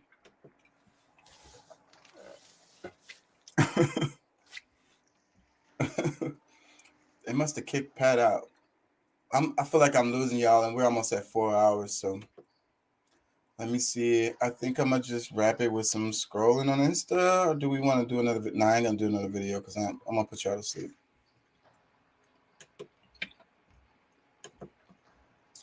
Can we talk about the gasoline? The prices? Bath? The gas, the gasoline baths. And oh yeah, I'm gonna cover all of this. The videos that I sent y'all this week. That's why I'm not gonna send y'all no more videos. Whatever I sent y'all, I'm covering. I only sent y'all like 4 or 5 videos, so I'm covering all of those this week. Yeah, man, we could totally go into that. What do you remember from? Did you watch the whole video? Yeah, I watched the whole video. And it all started from what the guy was, the mayor of El Paso or some shit like that. Yeah. That started this because, yeah. So the reason why I sent that video to y'all is to show the pattern of dealing with the people at the border and how it happens historically, and the attitude, you know, that we have had towards those people historically. And that story of the damn gasoline baths is a perfect example of the way the United States treats people coming in through that southern border, specifically those people, and how political it is. Because the reason why they was able to get away with the gasoline stuff was because it was political. It was so politicized. They're like, these people are dirty. They're carrying disease. Criminals. Nasty. What did they say? Lice. That's what it was about, right? It was lice. Yeah, lice. Yeah, lice. They have lice. So that's racist, bro. That's racist. Yeah. On all levels, but you know, it's just. Oh, I can't play this video because it's Vox. I'm gonna go to it anyways and read the comments.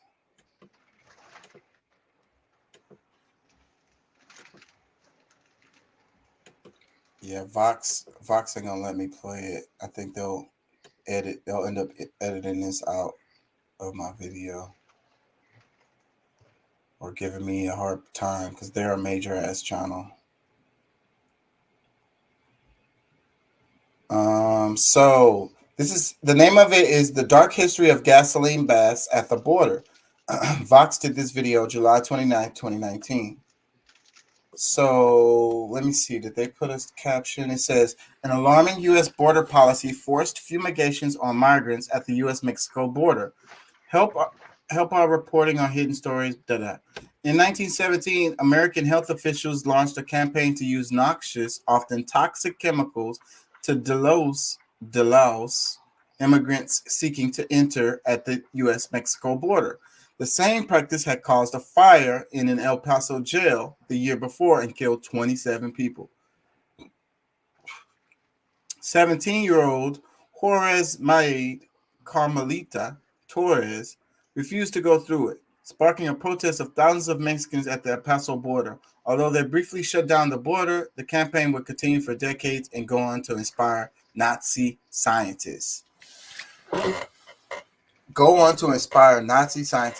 And think about how you feel, right? When, for whatever reason, a lot of these people were coming over for work and they had legitimate jobs.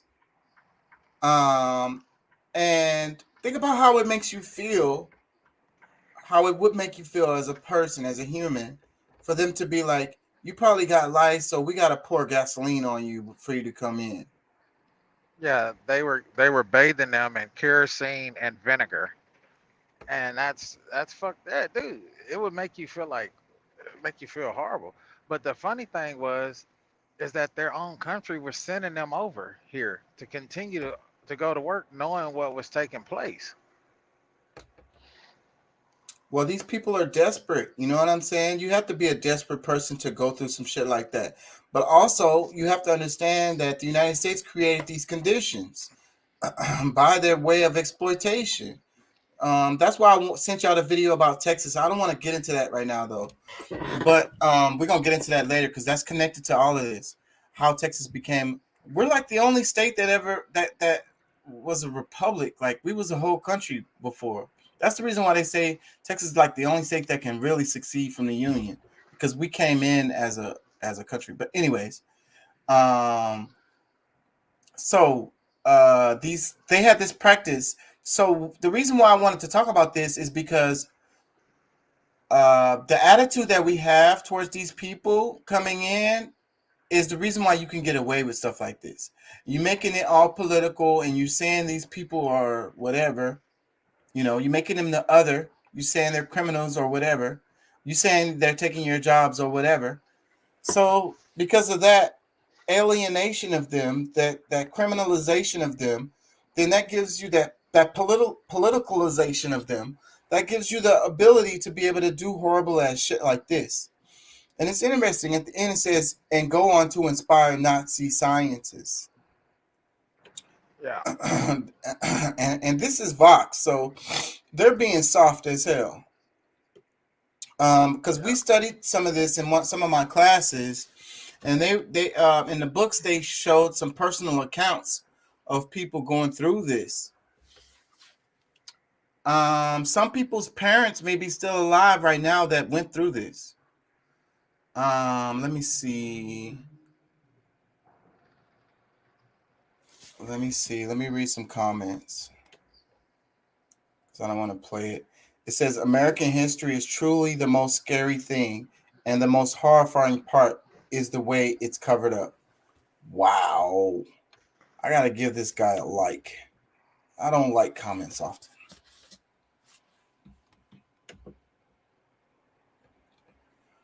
Oh, man, that's heavy. Let me read the comments on my page, because I'm behind. Doc says, if I buy a hood house, I'll keep the same on that outside, but inside I will make it my dream house. And that's really the fucking best thing to do. I ain't gonna lie, people. A smart ass thing to do would be go to the hood, Fifth Ward, whatever, and go buy a house because it's gonna be cheap as fuck. And you know, if it's kind of dilapidated, and fucking just build that hole over time. And like Doc just said, make it into your dream house. And that's perfect because you're gonna still have low property taxes. Your you know what I'm saying? You'll get to have more bang for your buck, basically, is what I'm trying to say. And if you want to live there, if you're okay with driving back and forth to the hood, because see, that's the problem. The eye fucking sores that you have to see on your way home. Doc says that's just smart survival. Yeah, man, that's smart. And I will have a nice fenced backyard. Yeah, man. My mom kind of lives in the hood. They have a very, very, very nice house. Doc says, if you know you want to use a video, send the creator an email and ask them if it's okay, or just set up timestamps to sample it for a specific commentary. How long will it take for them to get back on me on the email? By that time, I'll be did 5 shows before they got back on me. I do 4 shows a week.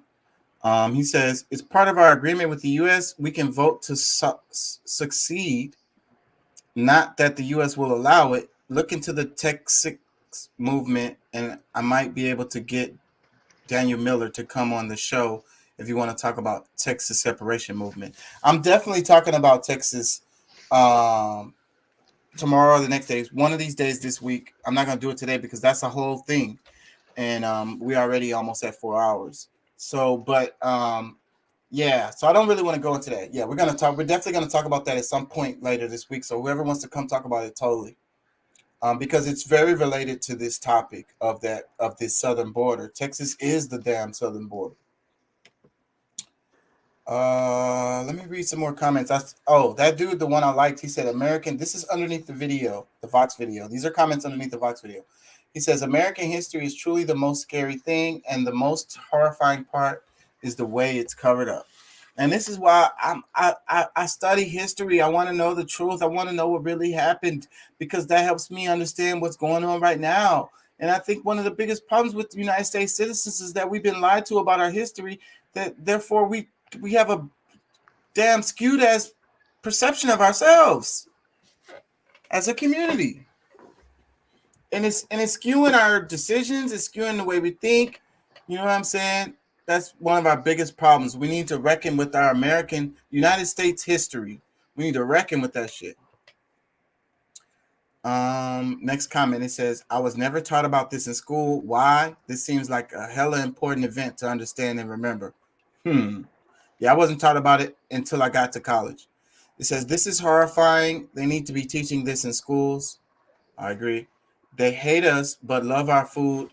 I once heard a man say. Another comment. Wow. I remember my grandpa telling me about El Polvo. It's disturbing to have found out it was DDT. I was shocked when he told me about his experience. Even more disturbing now that I know what they put him through. What you was going to say, Deuce? Oh, I didn't say nothing, bro. I was just clearing my throat like. All right, let me read a couple more comments. It says, as a Black American, I sympathize with my Mexican brothers and sisters. This was beyond hateful, hurtful, and wrong. You are all beautiful, cultured, and high vibrational people. We cannot let something like this ever happen again. That's why we need to know about it. That's why the kids need to be taught about this shit. That's the whole point. They're always screaming about the Holocaust. Never forget, never forget, never forget. We got big, huge monuments everywhere. Never forget the Holocaust. The reason why they say that is because it's so that it won't happen again. And that's actually a good argument, and I stand by them on that. Because that shit was fucked up. So we need to remember that shit. But there's been a whole bunch of other ones. The Congo. I mean, we go down the list, but we don't remember those. And a thing like this needs to be remembered too. Let me read another comment. It says, funny how this isn't in the American history class curriculum at all. My grandfather was in the Bracero program. While his cousin decided to move to Sacramento permanently, he decided that there was no way he was staying in a country that treated him like a dog. I can only imagine the humiliation and dehumanization he went through. He did it to provide for my mother and her siblings. So this comment right here answers like what you were saying, Deuce. He says my grandfather was in the Bracero program, and I remember they was teaching us about that, but I can't quite remember right now. Well, I'm kind of tired. While his cousin decided to move to Sacramento permanently, he decided that there was no way he was staying in a country that treated him like a dog. I can only imagine the humiliation and dehumanization he went through. He did it to provide for my mother and her siblings. So earlier you said their country just kept sending them over here. It's not that. It's that these people, were doing it on their own fruition, for their own reasons. Yeah. Let me read some more comments. It says, I'm beyond furious at the fact that we never once were taught about this in school. The closest we got was in my Spanish class, where we had a vague and short lesson about braceros, and that's about it. So you're telling me that I lived in El Paso my whole life and we never learned about this? If we forget history, it will repeat itself. This is feeling eerily familiar. I'm Hispanic and a U.S. citizen. Why is this the first time I'm learning about this? Look how many people are making that same comment. I live in El Paso, and through 12 years of school, I never heard of this. I hear of the Bracero program, but never learned anything from it. Now the population in El Paso is majority Mexican American, which I think makes it more important that we learn from our past. History repeats itself. We don't learn from it. I live in the border, and these stories are so important to tell, especially in this political climate. Thank you so much. Someone should make a film about Carmelita Torres. She is a true forgotten hero. Her story is 10 times better than the Hunger Games story. So, like, what do you remember about the video? Like, maybe we can go. Oh, I can read it. Let me read some of the video. Okay. It says everything. What, you was gonna make a comment? Yeah, one of the things that stood out to me, right, was they always seem to touch on the fact that the people that were administering this kind of treatment was not aware of what was going on, and I just think that that's bullshit. And the two ladies towards the end of the video that got on there that was like, oh, well, we didn't think nothing of it. Yeah, like, come on, man. You had to have known. I'm sure there was people screaming and hollering in there from kerosene fucking, like, bro. Doc says, check out Daniel Miller on YouTube. We know each other back in Longview days. He became a mayor of a small town when he was 18 years old. Daniel Miller. I'll just go back and look at this and then search it later. It says, notice all the people that know learned it in college, even you. Yeah, there's a reason for this. There's a reason for that. Let me read a little bit. I'm going to try to read some of this. I don't know how far I'm going to make it, though, because my mouth is dry. It says, everything we know about Carmelita Torres. They called her an auburn-haired Amazon. She led angry women in anti-American rioting and shut down the U.S.-Mexico border. But hidden within her story is something much bigger than a single riot. It's a story about American paranoia at the border. American paranoia at the border. About a toxic campaign of disinfection and discrimination. And the U.S. practice that would go on to inspire Nazi scientists.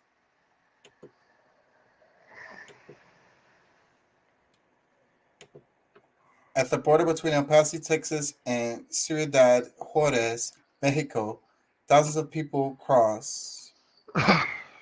They line up in Juarez and often wait for hours to get through the U.S. checkpoint. Crossing the border used to be free and unrestricted. But after 1917, Juarez and El Paso became two separate communities. It was a turbulent year at the border, 1917. All of a sudden, you have the war hysteria created by World War I, 1914 to 1918. People here in El Paso that are deathly afraid of the Germans are going to attack from Ciudad Juarez. The fear of invasion brought tension to the border, while across the U.S., a different movement was gaining strength. The eugenics movement, based on the junk science, aimed to create a genetically and morally superior population. So, eugenics movement. Yeah. Eugenics movement, based on junk science, aimed to create a genetically and morally superior population. Yep, they don't teach you about that either. Let's go. On Ellis Island, one of the busiest ports of entry at the time, that's in New York, U.S. health officials were tasked with weeding out immigrants they thought were unfit or disease carriers. Just so happened to be certain particular people. And across the country, that process coincided with the stereotyping of Mexicans as inferior and unclean. They got lice. Dozens of film titles, including the word greaser, a derogatory term used to describe Mexicans. This racist sentiment was strong at the U.S.-Mexico border. El Paso Mayor Tom Lee had developed an obsession with cleanliness, and it defined his political platform. Okay, I know where this is going. He was going to literally clean up El Paso from all the bad elements. Okay, how you gonna do that, buddy? One of Mayor Lee's biggest fears was a disease called typhus, spread by lice. So, under the pretense of a sanitary betterment work, if the inspectors found lice, occupants were forced to take vinegar and kerosene baths. Hundreds of homes were eventually destroyed. Kind of skipping through this. They had to strip naked, take a bath inside a tube full of kerosene. And on one occasion, it seems somebody lit a match. 27 prisoners, majority Mexican or Mexican American, burned to death. You know that wasn't no accident. You don't accidentally light a match when you're pouring kerosene on somebody. The fuck out of here. In the fire, the newspaper called the jail Holocaust. He sends a telegram of Western Union Telegram to report Blue, who is the Surgeon General up in Washington, D.C.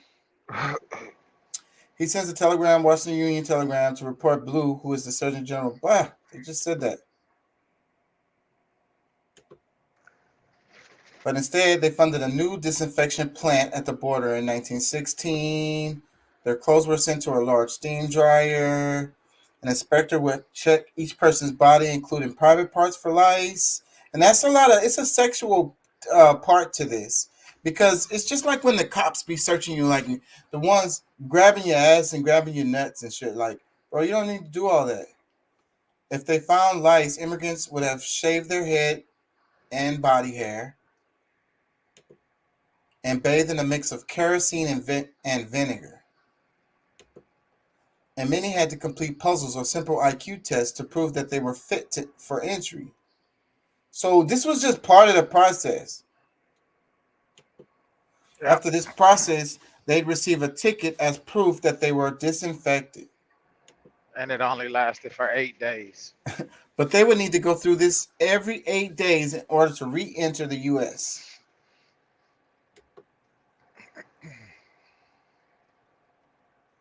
It says they didn't talk about the humiliating process. They kind of internalized it. The toxic baths and dehumanizing inspections at the border set the stage for a revolt. So Carmelita Torres was, I've compared to Rosa Parks of the border. There's the electric trolley full of mostly women. They're crossing every day. I might want to skip through this. She convinces the majority, if not all, the women in the trolley to just say no and to refuse. There are accounts that in addition to the humiliating delousing procedures, there were rumors that, you know, when they entered the plant, they were told to strip. The officers were taking their photos and then posting them in bars, like feeling a violation and a feeling of, you know, outrage. I bet you they were raping them too. But she was just a young woman that was just sick of injustice, the humiliation of the other women had gone through. What started with just 200 protesters that morning slowly grew to a crowd of 2,000.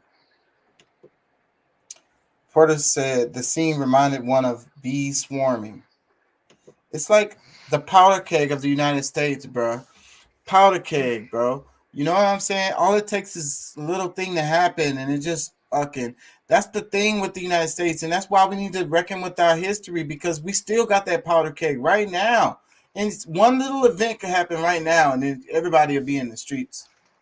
When the American officers tried to disperse the crowd, they were met with bottles, rocks, and insults. Protesters even laid down on the tracks in front of the trolley cars to create a blockade. And then all you hear is that it appears like she was thrown in prison. 1,000 Mexicans de Laos, 1917. Many had to pay $8 head tax.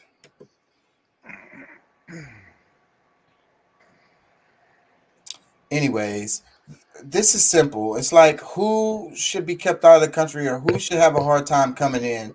Certain particular people. It says this discriminatory policies at the border resembled horrific events elsewhere in the world.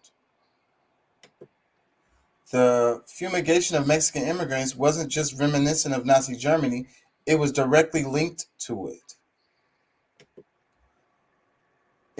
It's not so much that the United States was copying Nazi Germany.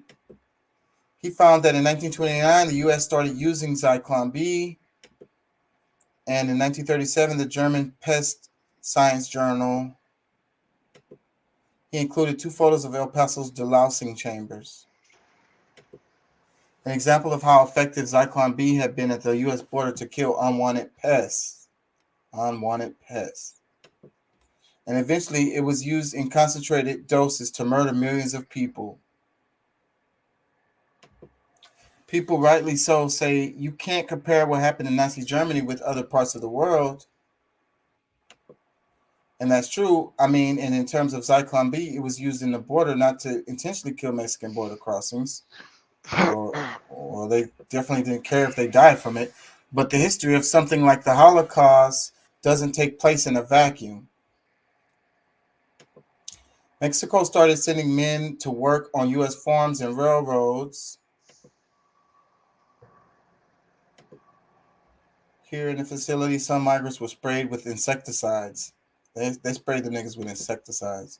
Toxic pesticide, which decades later, they were sprayed in the face. They were sprayed in the private parts. But look, in their defense, I'll say this. They were spraying everybody with that shit back then. They thought that shit was, the cure for everything. They thought it was like the new best thing until they realized how it was fucking up the insects and fucking up the environment, and they outlawed that shit. But they were spraying that shit on their own kids back then. So in their defense, I'll say that powder shit. And they were stripped naked and inspected. First-hand accounts from immigrants in the program reveal how little they knew about the fumigations. Basically, I'm gonna wrap it because y'all get the point.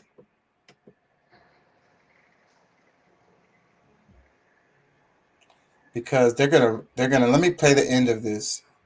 Maybe I can get away with that. Infection campaign ended. The language, the strategy, and the dehumanizing politics of fear and exclusion still linger. It's a health issue too, because we don't know what people have coming in here. They're coming in with diseases such as smallpox and leprosy and TB that are going to affect our people in the United States. It's just a fact. You're going to see disease outbreak. Apprehensions in the El Paso area specifically have spiked more than 600%. They are essentially being warehoused, as many as 300 children in a cell. Without adequate food, water, and sanitation. The United States is running concentration camps on our southern border. I don't like anything compared to the Holocaust. But why can't you compare it, his practices, to what led up to the Holocaust? Do we have to wait for the actual Holocaust before we speak out? At the border between Juarez and El Paso, the same space where the Bath riots once happened, hundreds of migrants have been huddled in makeshift detention centers. They've been waiting to find out if the U.S. government deems them fit for entry.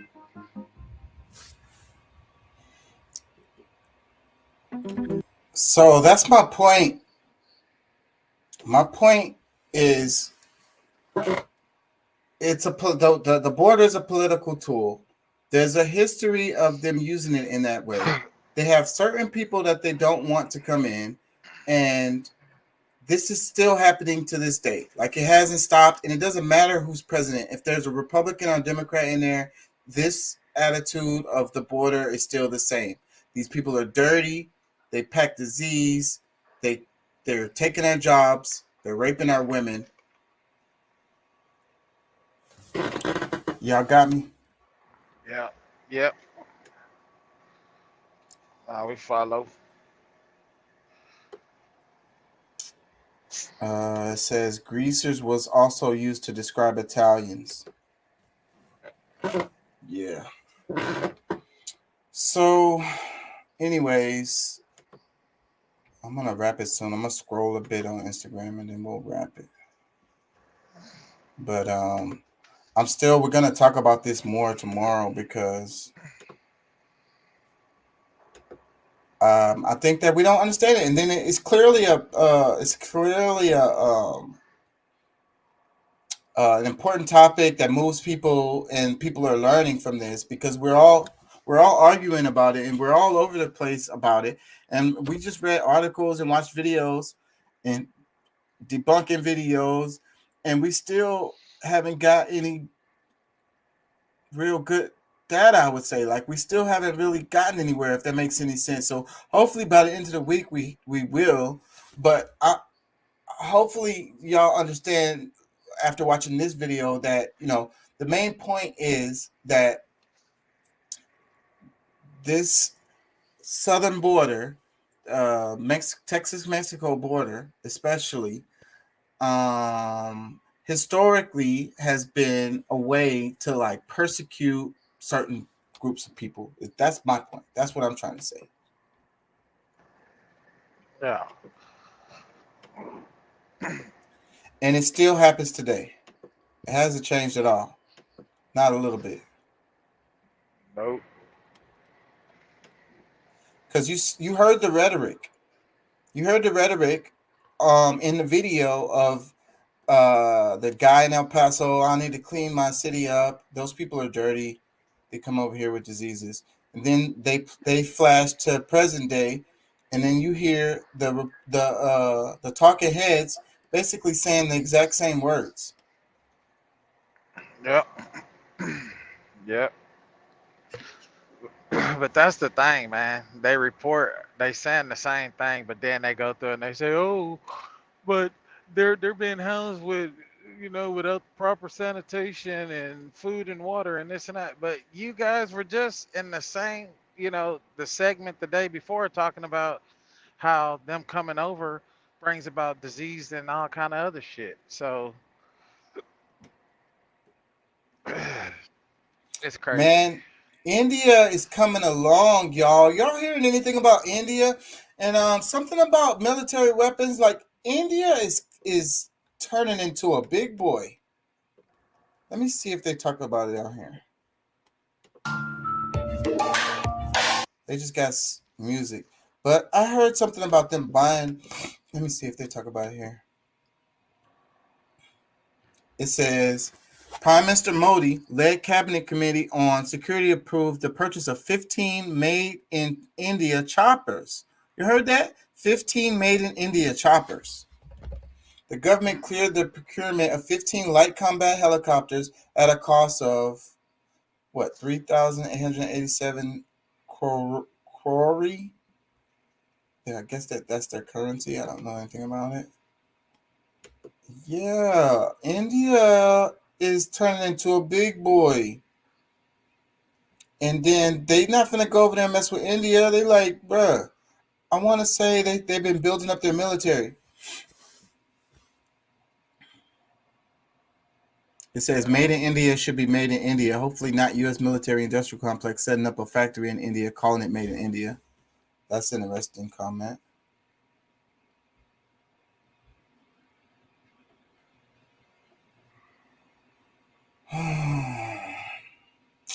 Bunch of damn bots on that page. Yeah. So what do you think about it, Deuce? What do you think about the what we've been talking about? Like, what's your, I guess, final thoughts? Or have you learned anything? Did the video change your views on anything? Had you heard anything about the acid, the fucking gasoline bags No, and shit? no, I didn't know about that until you sent me that video. You know, and I also didn't realize that the border deal was initially set up to keep Chinese from coming over.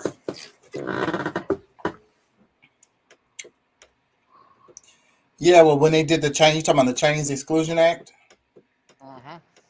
Yeah, yeah, but just like But in no, the other, I hadn't heard of that gassing deal, man. I mean, it's horrific, you know. And just think about the history.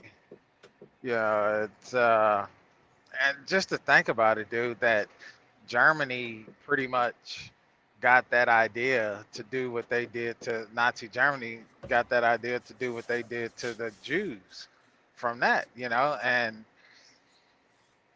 maybe that's why America was so willing to allow the Nazis over to, yeah, you know, and there it goes, and there it goes, and that's what I've been trying to say because I said I'll be trying to say it in a nice way, but I'll be saying the United States is friendly to Nazis historically. wow.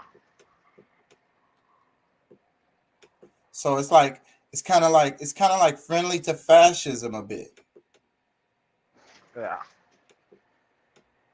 Yeah.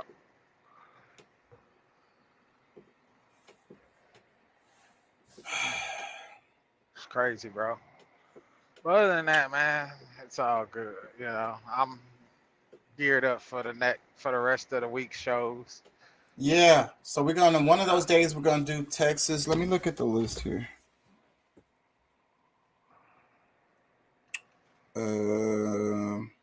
Yeah, so we still want to do a brief political history of the U.S.-Mexico border. I'm definitely going to cover that one tomorrow because I think it's a short video. And then we got the U.S.-Mexico border, a history, which is a long video that the guy, did you watch that one? The guy, he's like a professor, a PhD. Yeah. It's a long video. Yeah, It's I like, watched that. I don't remember how long it is, but it's like a whole lecture. So I want to do that one by itself on one of the days because that's a long video. And I want us to kind of dig through that a bit. So the other one is short, so we could do that anytime. And then we got, so the Vox video, we just covered it. And then we got the Texas Revolution. So, yeah, so one of the days we're going to just do that U.S.-Mexico border, a history. And then the other day, probably tomorrow. So yeah, so tomorrow we're going to do the brief history of the U.S.-Mexico border, and then we're going to talk about the Texas Revolution, because that's probably going to cover the whole day. Yeah. And then the day after that, we're going to cover the other video, the U.S.-Mexico border. That's a good way. That's a good plan. And Saturday, the last day, it'll be leftovers, whatever I didn't cover, whatever I didn't make it to. Well, that's the plan. Yeah, I'm going to wrap it. Been holding my pee for a while. All right, bro. Well, man, peace and love, dude. I'll be on tomorrow. Yeah. Or later today, rather. Yeah. It's a new day already, so. Yep, it's 1:41. Played the game for a little while. Put Pat to sleep tonight. But I had him all fired up early in the show. I did my job. I did my job. Pat, wake your ass up, Pat. We know. Wake your ass up. The computer, his phone or something might have kicked him out. I don't know. What was I gonna say? And thanks for being here, Doc. Good first physical appearance on the show. It's nice to hear your comments in real time. And I also like the fact that we kind of argue, bro, because you know, if we all just agreed on this show, then nobody's gonna be learning nothing. And that's the reason why I'm doing this, is because, you know, the media is so left, right, or Republican, Democrat, conservative, liberal, or whatever the hell, libertarian. Like, you just getting that only. And to have a proper discourse on any subject, we need to hear multiple perspectives on it. You know what I'm saying? And it's great that we disagree, even though y'all ganging up on me on the migration stuff. all three of y'all kind of agree. But I think it's part of the brainwashing. I mean, I'm not trying to say everybody's brainwashed, but if you consume media regularly in the United States and you're not able to discern stuff, then it's, you know, and then they're really good at what they do. So they have their narrative that they keep on feeding you over and over and over again. After a while, you just be like, wait a minute, I think that's true. I heard it too many times. It's got to be true. Yeah. Yeah. It's like everybody's saying the same thing and you're saying something different. So you think you're smarter than everybody? No, I don't think I'm smarter than everybody. It's just that I think that most people have only scratched the surface of these kind of topics to even begin to have an opinion. Like the damn alcohol baths that they was giving the Mexicans that they haven't taught nobody. So we don't have enough of the nuance. We don't have enough of the, you know, I can't think of the words because I'm tired, but the rest of it to flesh it out, to really understand the topic, to be able to really give a proper freaking opinion on it. All we have is these talking heads, and we just regurgitate their fucking word salad. Yeah. So, but getting on here and arguing on the topic, I think that us that's on the show, you know, if like I said earlier, I don't think any of us are going to move from my position, but we'll all become more aware. You know what I'm saying? Of at the very least, even if we already know all this stuff, we'll be more aware of the other perspectives of other people's point of view on the subject. You know what I'm saying? How they feel about it, and how they look at it, because we are all coming at it. You know what I'm saying? Different. You know, so we're all getting something from it. Oh yeah. Got any final words, Doc?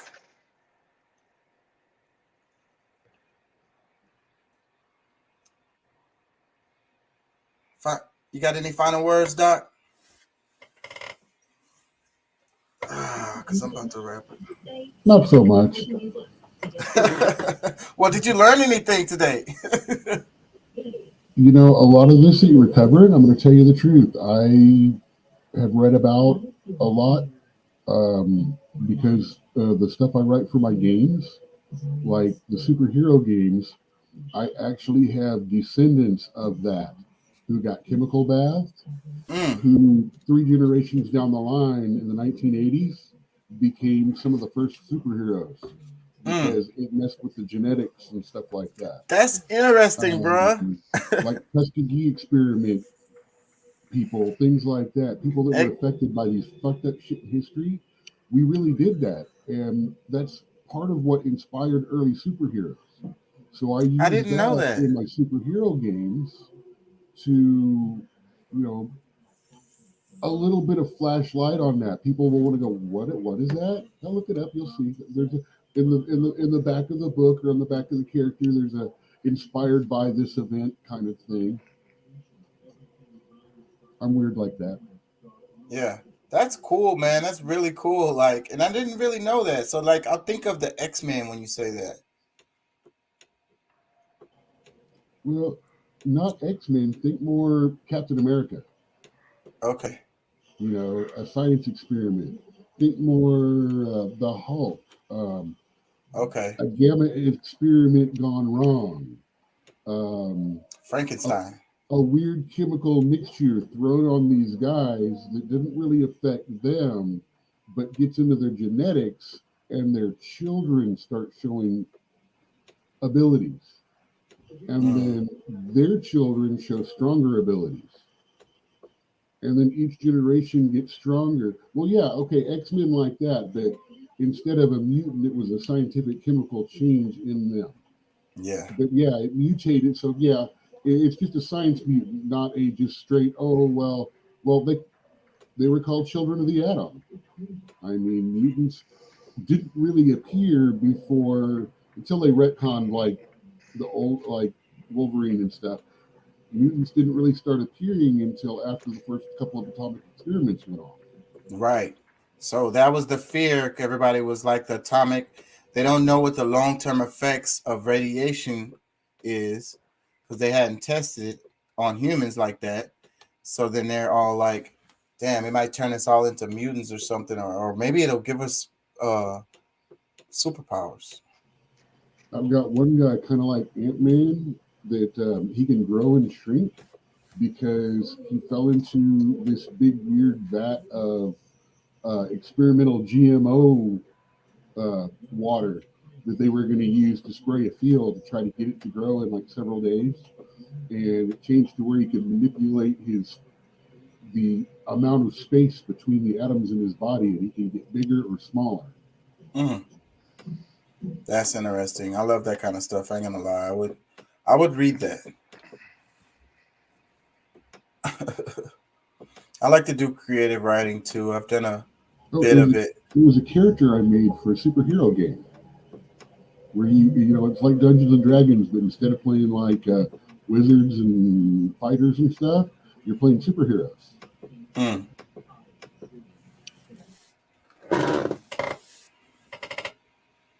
It says teachers in India suspended for allowing girls with hijabs to take exams.